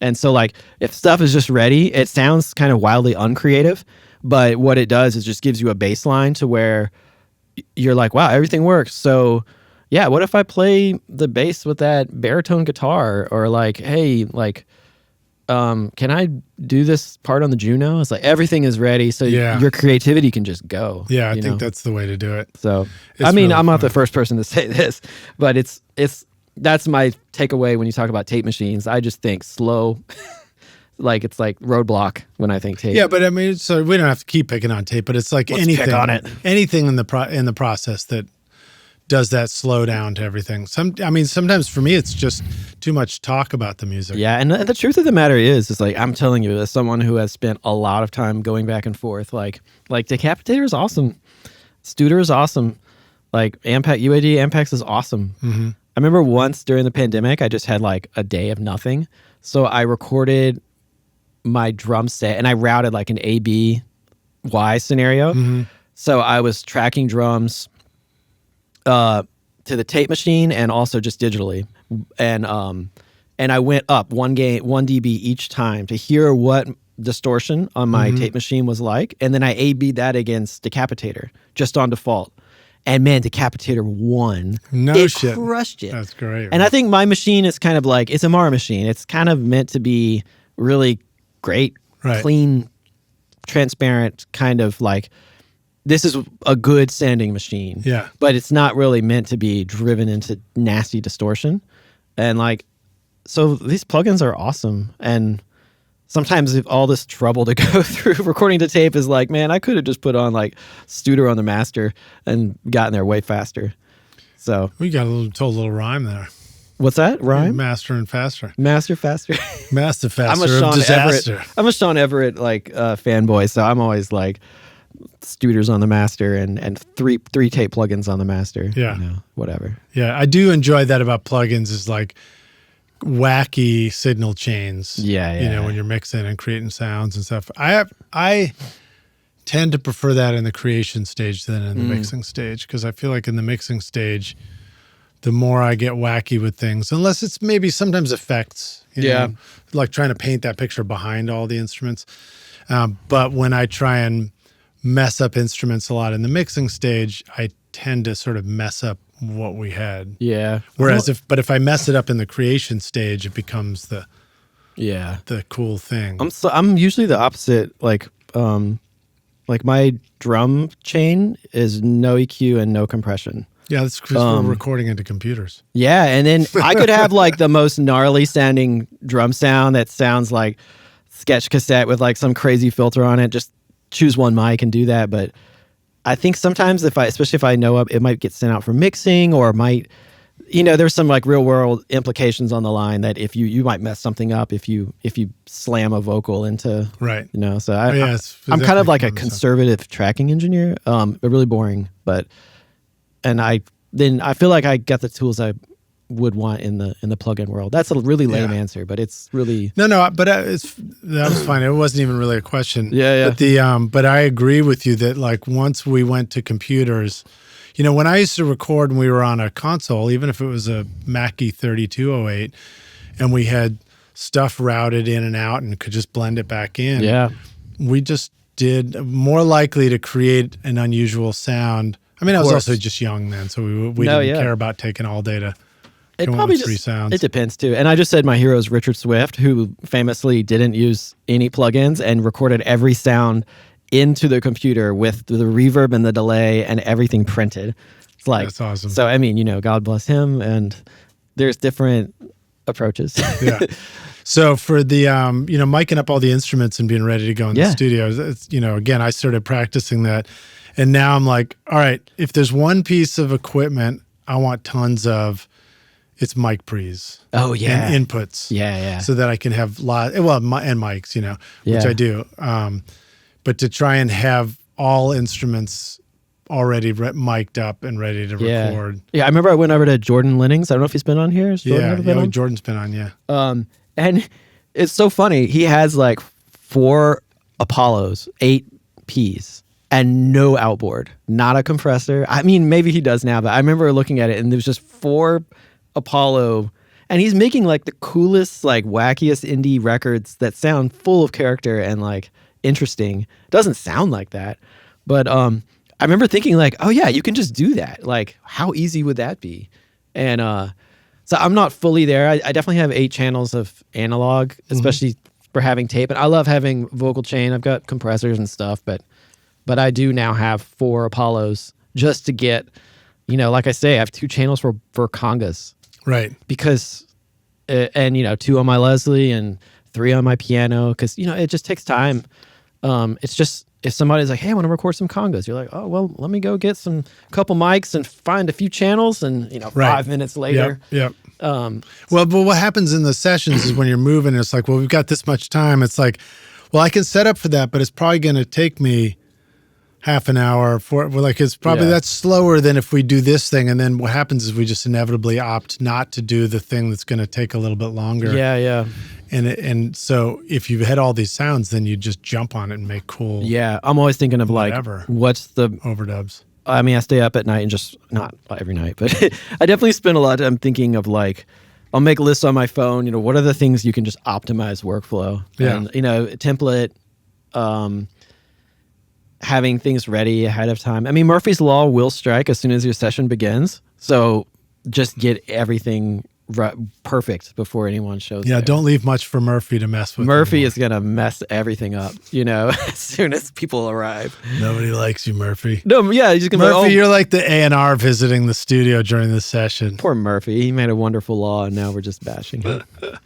Okay, so this one, you did a cover of Old Man with Mara Connor. Oh yeah, that was a long time ago. The acoustics and the bass sound so good. Oh, that's funny. Yeah. So tell us about that session. Oh my gosh. Okay, this is embarrassing because now I have like a mountain of gear, and I feel like, I've got my U67 and my 47, and I've got my original 1176 and everything. But there was a point in time 10 years ago where all I had was a 414 that a friend of mine let me borrow. And so that song was done entirely on a 414. What about the bass? What's the bass on that The one? bass is, back then I used, and I still do, I have a Harmony H22 hollow body. Yeah. And it's great for that if you play it real light with a pick. Yeah, and you play with a real small pick on it or something? Just a normal pick, but I play kind of not, a lot of people, like me a too. medium, heavy? A lot of times we'll do palm muting. It's not that. It's like playing lightly in front of the front pickup. Right. And it sounds like McCartney. Yep. It's real dead and woody, knocky. And it's sort of like a hollowed tone in a cool way, right? Yeah, yeah. And I think I remember on that track, I don't know how I remember this, but I was really into that UAD Ampeg SVT plugin. It's like SVT VR. Yeah, that's a great one. Dude, amazing plugin. So I remember using that one. It's just harmony straight in with that. And it's Is that a short scale bass? It is 30-inch. It doesn't look like it because it's a big bass. Yeah. And you have to use long strings, I believe. Flat wounds or flat round? wounds. I've never changed the strings. That stuff's so fun once you discover it. I remember learning that stuff. And I don't have a short scale bass, so I got to get one for the studio. Yeah, but that song is literally like an H22 and at 414 on everything, and it sounds good. It's like, it's funny listening back to old recordings when you don't have good stuff and you didn't know how to mix, but you were still you and you still had your taste. Yeah, and you were going about things in a weird backwards manner, but it still is like, it's not terrible.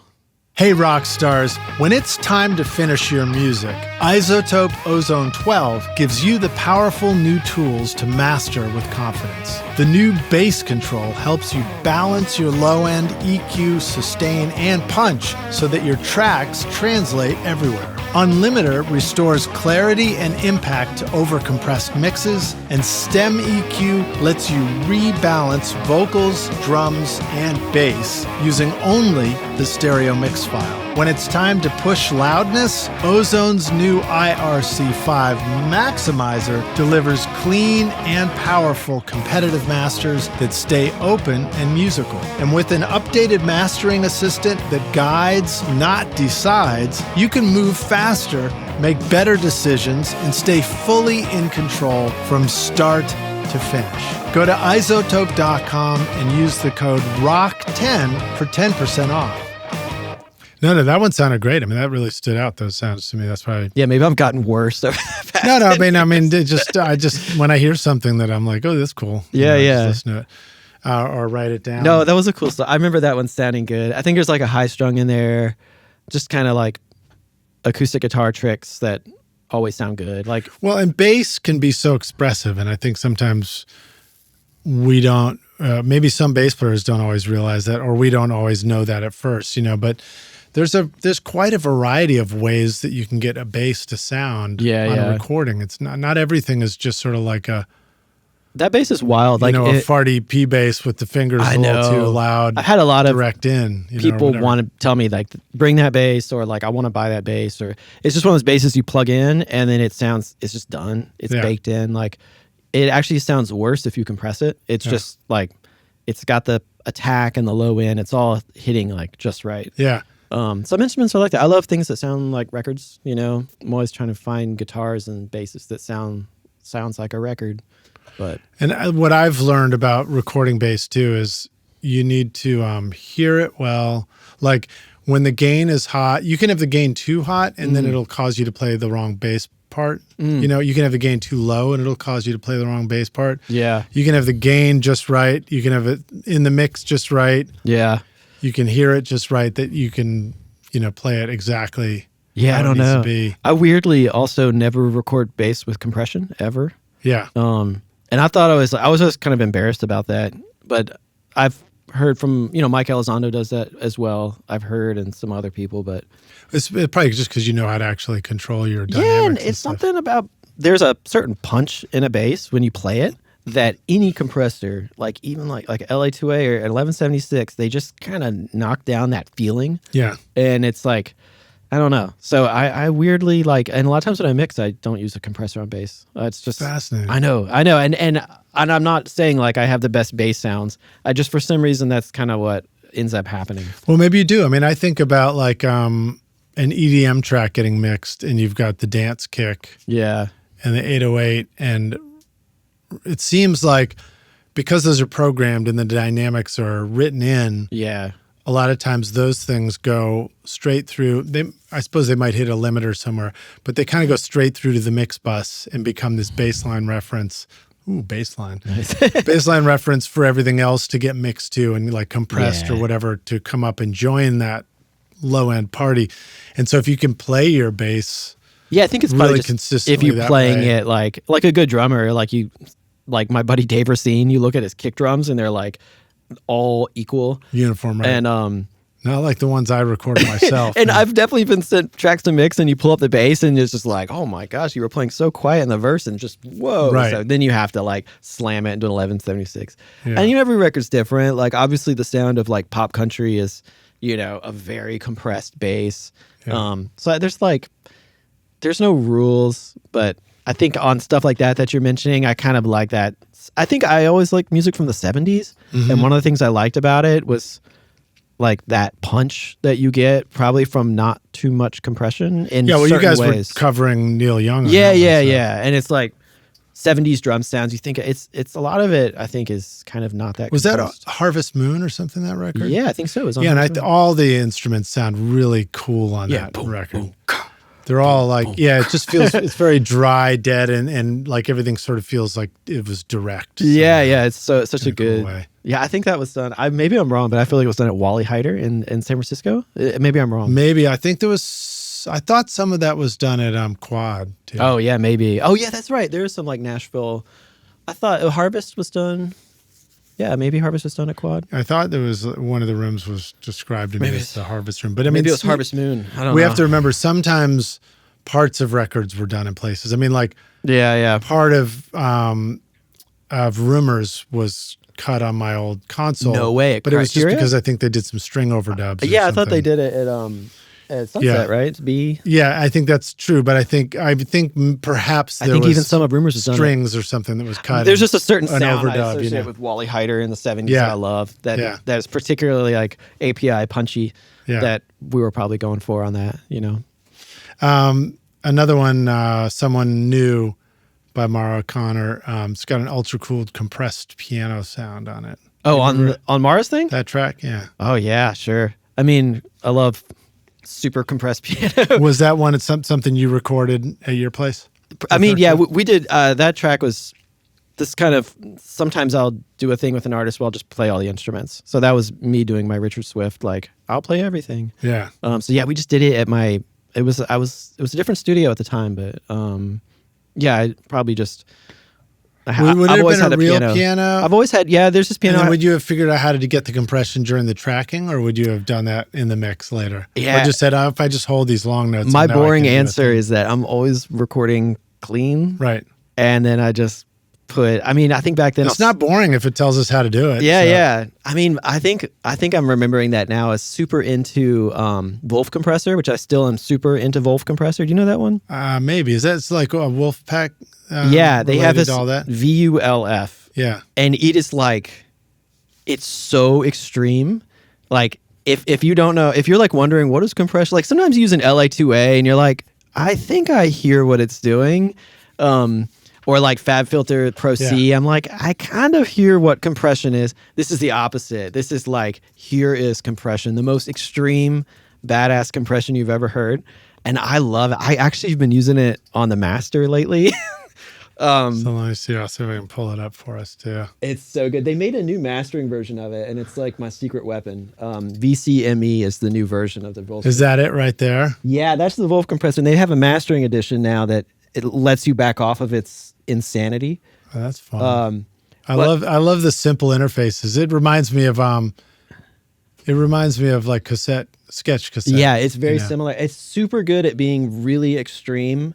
And especially with the attack and the release, it's like you can learn about how to make like a lot of times on the master, I like to make the music kind of dance. I think EDM guys are really good at this. Yeah. To where you can get your attack and release just right to where it makes everybody groove and lock in. Yeah, totally. Just like I didn't make up this trick. But one thing cool about Wolf Compressor, unlike an SSL, is that the attack and release times are just on sliders. So it's not like you're stuck at 30, 15. Right. It's like it's just, you just move these sliders and you can just dial it in. Wouldn't it be fun if you could like link all those up to your little, like your fader pack where you're just grabbing a bunch of sliders and dialing? Yeah, I mean, it would be fun to have two faders. You're kind of controlling the attack and release. But man, I've been using just in the past month, I've been using the VCME on masters, and it's like on the master, and it's amazing. But back then I was really into using a little bit of spring reverb first. Which I have like one I've made out of an impulse response I use a lot. And then after that, you slam it with a compressor. So that's kind of a trick I got from Richard Swift. So a little spring reverb mixed in, and then smash it. And and then it kind of sounds like old hip hop like samples, like where you have an old record, but it's then been crazy compressed by a hip hop producer. Because you've got that spring reverb from the old record doubly compressed. Well, and then what that does is the sound is there, and then the reverb, it helps the reverb come from nowhere and kind of you get that crazy ducking, spaces. because every time you hit a snare, the reverb ducks down. Yeah. So it's kind of like a hidden secret into like that 60s sound where the reverb is getting ducked, and instead of just a plug-in that's all clean and it just goes into this massive buildup of it's like it's getting pumped. And so I think on that track I was probably doing that. I did a crazy trick last week when you talk about compressed piano is the trick where you can put headphones on stuff?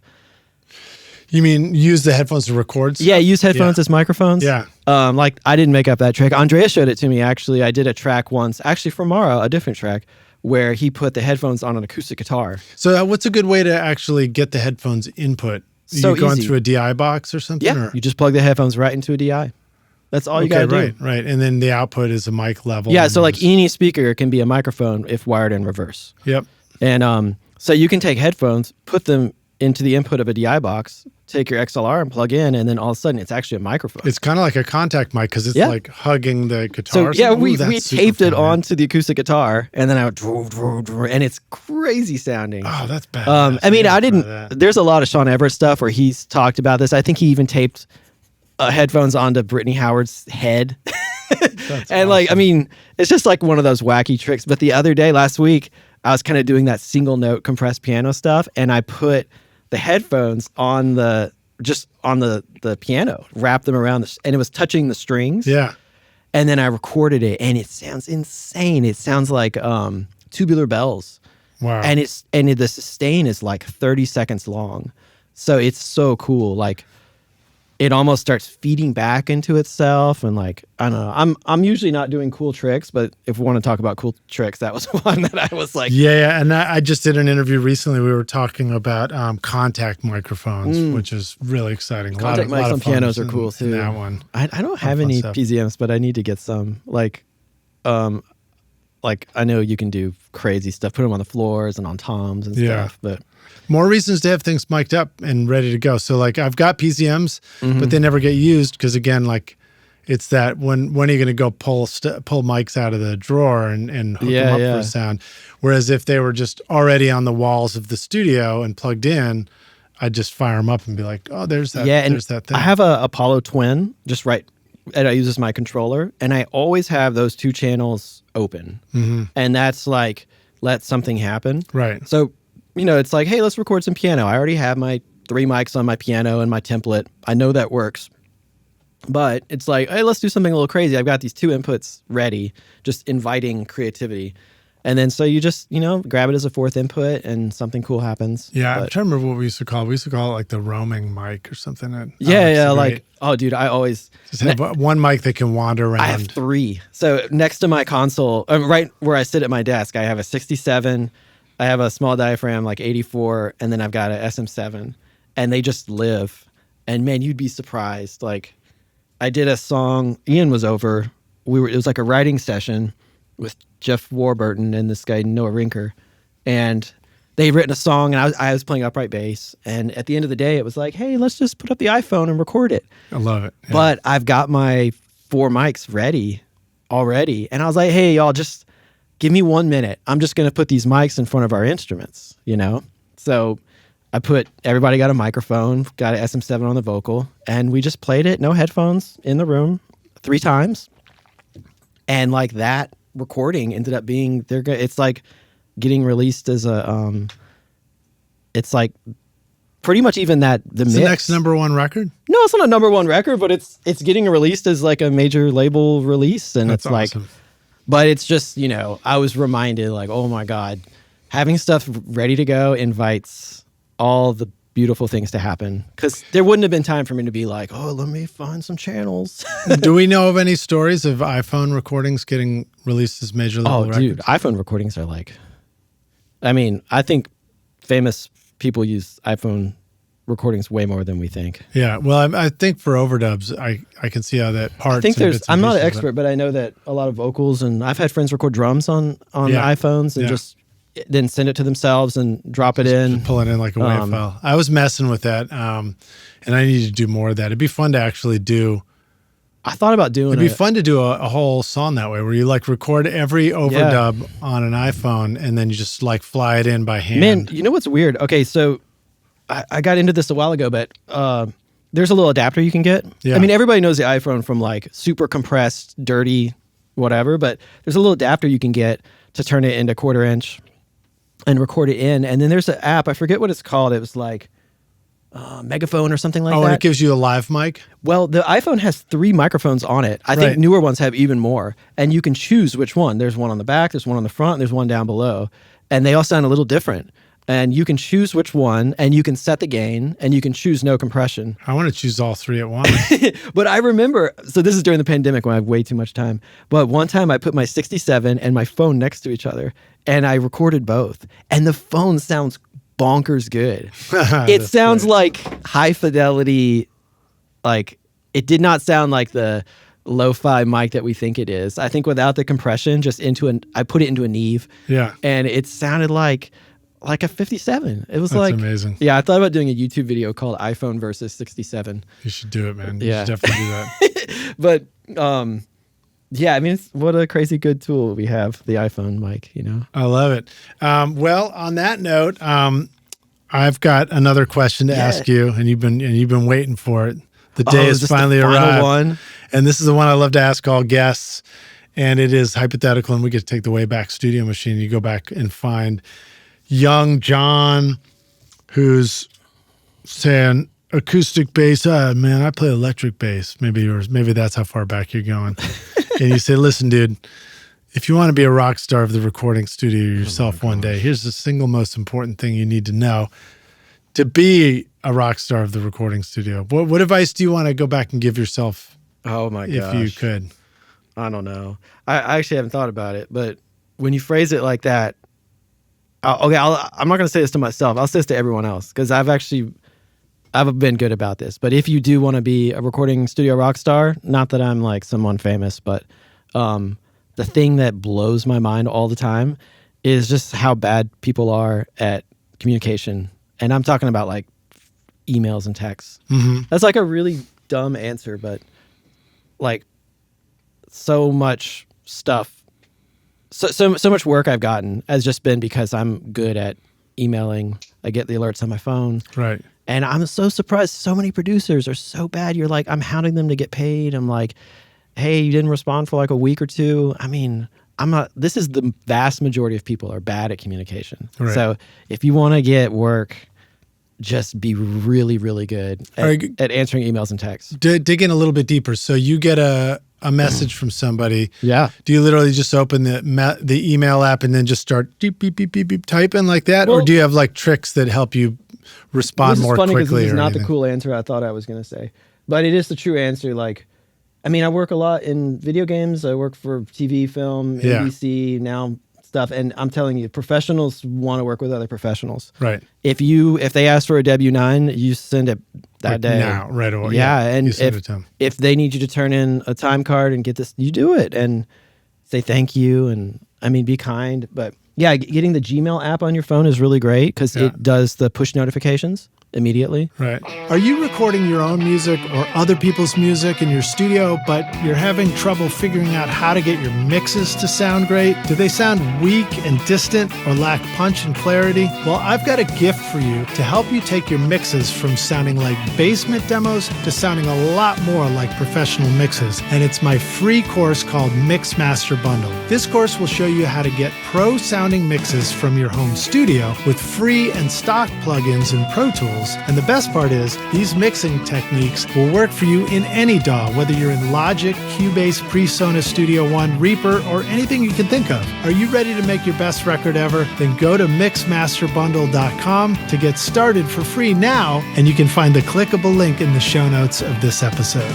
I find, what I find helpful there is the AI stuff. So because I type AI and emails. what I type or say to text, speak to text, comes out like jumbled nonsense. Yeah. And then I just always swipe the clean that up, and then it spits something out. I'm like, God, that looks good. Yeah. I don't know if it sounds like me anymore, but it sure does look neat and organized.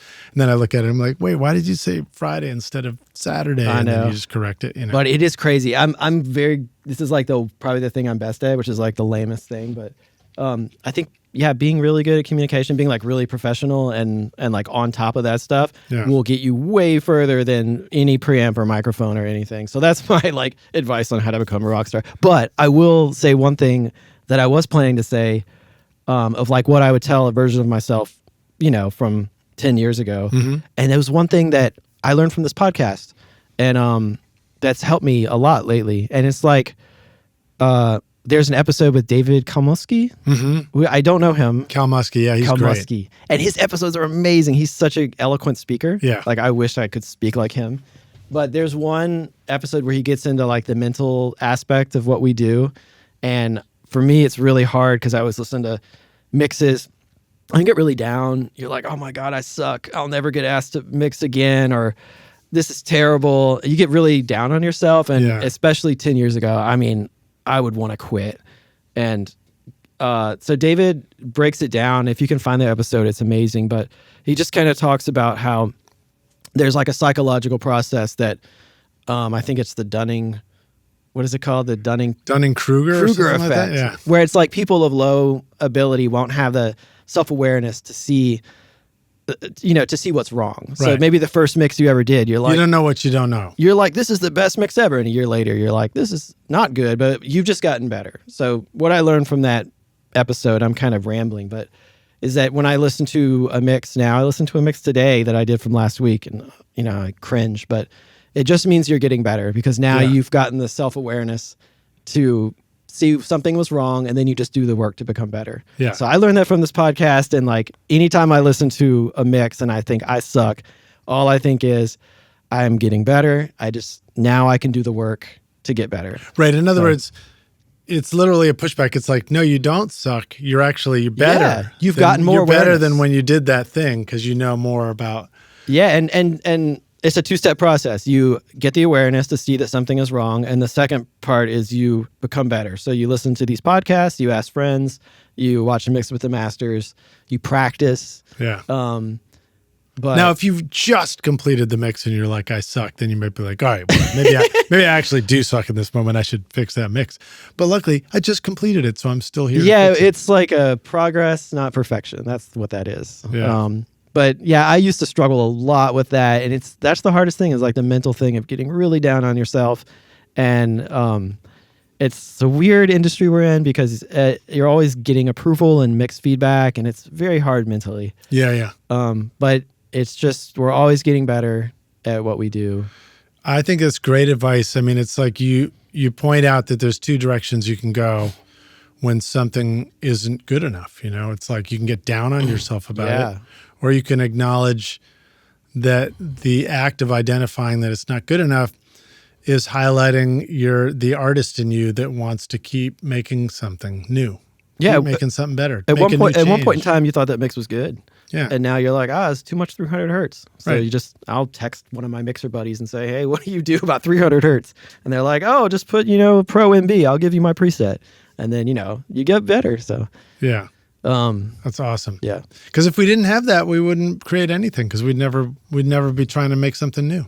Yeah. That's being human you'll never achieve perfection. It's like drawing the perfect circle. We're always just drawing a... Although there is that guy on YouTube who can draw a perfect circle. No, I'm talking about Plato. the form, the platonic form. Wait, could Plato even draw? Yeah. He could draw a perfect circle? No, he couldn't. How do I know about... No, his whole thing was that a perfect circle doesn't exist in this world. And all we can do is draw an approximation of it. Yeah. And so there are these forms, these perfect forms, these ideals. And like, how do we know what a perfect circle is? Only because we can come close to drawing it. So, there's no such thing as perfect. It's just us striving for it. And Right. It's just a model. Yeah, exactly. So there's guys that I listen to, it's total about pivot here, but who do online videos where they're describing charts for trading, stuff like that. And so one of the quotes is the guy says, like, all models are wrong. Some are just more useful than others.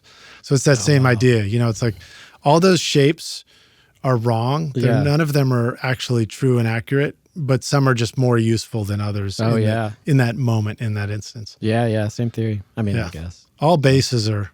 We didn't talk about plugins. That's all I wanted to do. What plugins? Which ones did you have on your mind? Oh, I don't know. My number one favorite. What's a fun one, right? I mean, I just spend all day with Melodyne and RX like everyone else. But my favorite trick is Metric AB. Do you know this one? Yeah, I love it. I use it all the time. It stopped working on me just recently. Metric AB did? Yeah, just only in Premiere Pro. And it was like, but you know what? I can't point a finger at that because literally, like I was describing my studio here, like, it'll work and then it'll come back 3 months later and it's like, oops, now it doesn't work. So man, anytime anyone asks me like, how do I mix? It's like, I don't know, because first of all, every genre is different. And like, you go on YouTube and they're like, the way you mix the kick drum is it goes beneath the bass. Right. And it's like, the next person is the way you mix it is it goes above the bass. I mean, every genre is different, but Metric AB, my God. Yeah. So I always have it on my master, and I'll have like 12 reference tracks, and I'll bring my track up to the same level, get Fab Filter and get it to -10 or whatever everything else is at.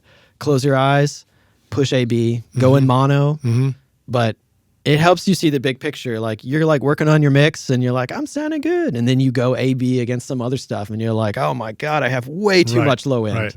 And it keeps you in check, but I use it in a million ways. You can highlight frequencies. So you can just listen to the subs. That part, I know you can do that, and I haven't been digging deep into that. It's kind of messes, like that's what Sean Everett does, and it's hard to mix like that. But one thing that's cool is solo the highs and check out all your favorite records. And you're like, wow, like the top end of these Chad Blake mixes is beautiful. And then you go to yours and you're like, electric guitars. Right. It really made me realize I need to be doing much more low pass filtering. Spoken like a bass player. No, like, now I'm like, low pass filter your guitars. And I bought a better tambourine. I mean, watch your high end. And, but even now, I mean, I'm working on a bunch of video game mixing right now, and it's a lot of revisions, and I'll pop my latest revision in a Metric AB. And, if they wanted, hey, we want the VO up, and I make sure I AB against my last one. I made sure, is it up? Have I done a good job? Yep. I'm always checking against rough mixes and my own references. I love using it. I still use it. I think it's still working fine for me in Pro Tools. So I'm using it constantly on mixing. But that two tips I would have for you related to that plugin that I discovered. So one is, let's say you load up a bunch of mixes that are your references and you want to be able to use that again later. Yeah. I think you just save it as a preset. As long as those mixes are in the same location, you can pull up that preset every time. And I have like 20, I have like mix, folk female. Yeah. And then I have mix country male. I mean, it's because a lot of times in mixing, it's really hard to mix. Yeah, you kind of want to stick to your genre and some things that you know. Yeah, but like to your point, I use it more often for checking it against revisions of my own mix. Yeah, it's amazing for that. How can I put it? The reason I'm doing a revision is because I couldn't notice it in the first place, sitting right there in my studio in the mix position, despite having a great mix setup. Mm-hmm. So I might notice it somewhere else, like in the car. And I was talking to Brian Murphy at Sound Porter Mastering about this, and he acknowledges this. And then you hear the thing and you're like, oh yeah, I need to do this. And then you come back to the studio again to make that change. And the truth is, sometimes I can hear it back in the studio in the same spot, but sometimes I just still don't really hear it. Yeah. And it's not like a, can you hear it, can you can't kind of thing. It's more like, it's a different filter, Yeah, it's a different light filter in that moment. And so like having that ability to pull up the old mix and A/B it, you can make the adjustment to the bass I just pulled the bass down. Sorry. Hey, you took the top off the guitars. I'm pulling the bass down in this mix. Yeah, pull it off. But I got to adjust it. And then again, you might not know that the new one, you're like, but is this better than where I was? Yeah. And so that A/B is like, listen to the difference. Cause you're almost in mastering territory at this exactly. point. You're like it's micro so easy in comparisons. mixing, especially with revisions, to actually go backwards. Yeah. And so like, be really careful with everything you do and all the mix notes that you do, like A, B, and it's essential to line up your, I always have the same bounce point, like on the grid. And when I load it in, you go to sync. So when you push A, B and close your eyes, you kind of can't tell which mix you're even listening to. Yeah. It's the only way. I even do this when I get masters back from records I mix. I'll put my mix in, put Fab Filter on it, match the level with the master, and be like, hey, what did the mastering guy do? Or girl. And then I'll push A, B, and you're like, oh yeah, they really did like dip down like 2K. And then when you give them feedback, you're like, you're confident you know what they did. Yeah. It's the only way to tell. I can't listen to a master and know what they did. It's just louder. Of course it sounds better. So here's another one for you that you'll love if you're not using it yet. Have you used Samply yet? Yeah, I use Mixup is my kind of... okay, well, and maybe Mixup does what you're I'm talking about suggest. just a site for posting mixes to clients? Yes. So Samply is like a cloud where I can upload a project I'm working on. And then as we go from the demo of the song to the first rough mix to subsequent mixes, it keeps them all as versions.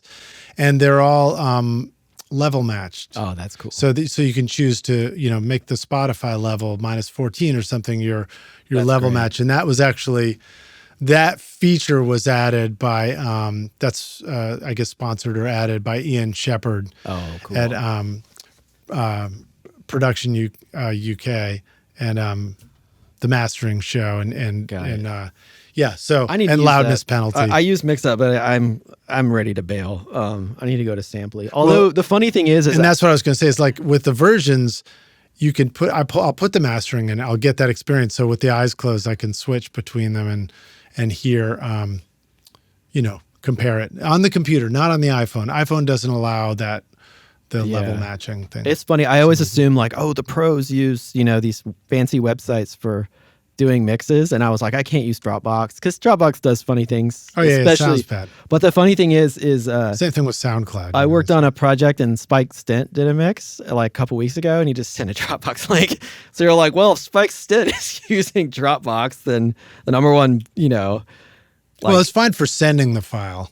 It's just for like listening to it streaming off Dropbox. You're not going to hear the quality. Yeah, but I always, I'm like, I'm never going to send a Dropbox link because I'm always worried about people streaming it and kind of getting back to me with funny comments. Right. But it's funny to see like Nathan Danzler also, like the mastering guy, he just sends a Dropbox link. And you're like, well, these are like the number one people in the world. Maybe I should just send a Dropbox link too, Yeah. But yeah, it is. Those websites do sound better than Dropbox. I did do some A/B when Dropbox is, at least it used to be very funny about the streaming. It like there's some distortion. Right. It narrows your stereo image. Yeah. It's weird. Yeah.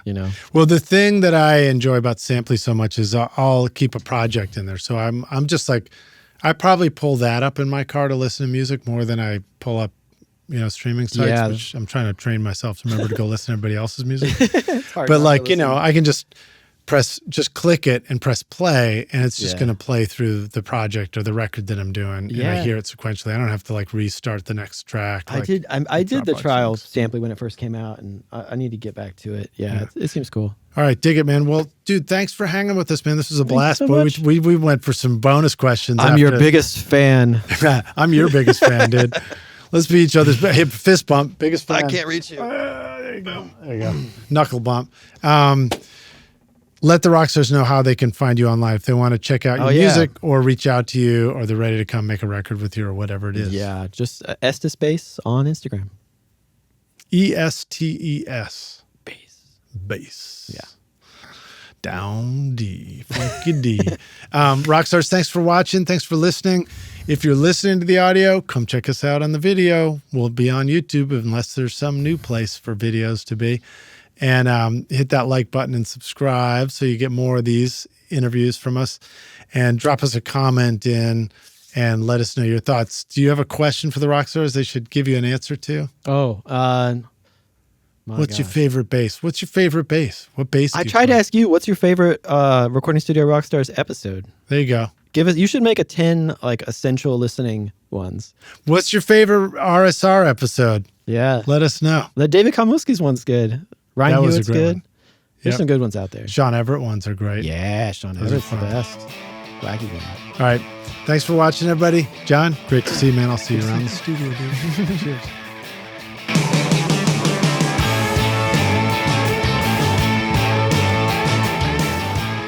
Thanks so much for listening to Recording Studio Rockstars. If you enjoyed the show and want to help make it better, then please share this episode with your friends on social media and leave a rating and review on iTunes to help the podcast reach more rock stars like yourself. You can click directly over to iTunes or go to rsrockstars.com/review for an easy explanation. And remember to hit the subscribe button to keep up with weekly episodes. And if you're ready to make your best record ever now, then head over to Recording Studio Rockstars Academy, where you can start with my free course at mixmasterbundle.com. Thanks so much for listening, and thanks for being a rock star. I'm Lid Shaw, and this is Recording Studio Rockstars. Now, go make great music. Recording Studio Rockstars would like to give a big thank you to our fantastic sponsors who make this episode possible. Isotope, Native Instruments, SAE Institute, Atom Audio, Spectra 1964, Grace Design, and Picker. And remember to take advantage of our special coupon code ROCK10 for 10% off any plugin purchase at isotope.com or nativeinstruments.com. And don't forget, you can start mixing right now with my free course at mixmasterbundle.com. If you enjoyed Recording Studio Rockstars, please check out our sponsors using the links in the show notes below. These are all things I highly recommend for your studio. They're going to help you make your best record ever. Please like and subscribe to our YouTube channel as well, because it's a great way to help support this show. And I'd also like to thank our fantastic team here at Recording Studio Rockstars, Vlad Weselchenko, Daria Tupesis, and Max Young. Thanks so much for watching and listening, and we'll see you in the next episode. Cheers.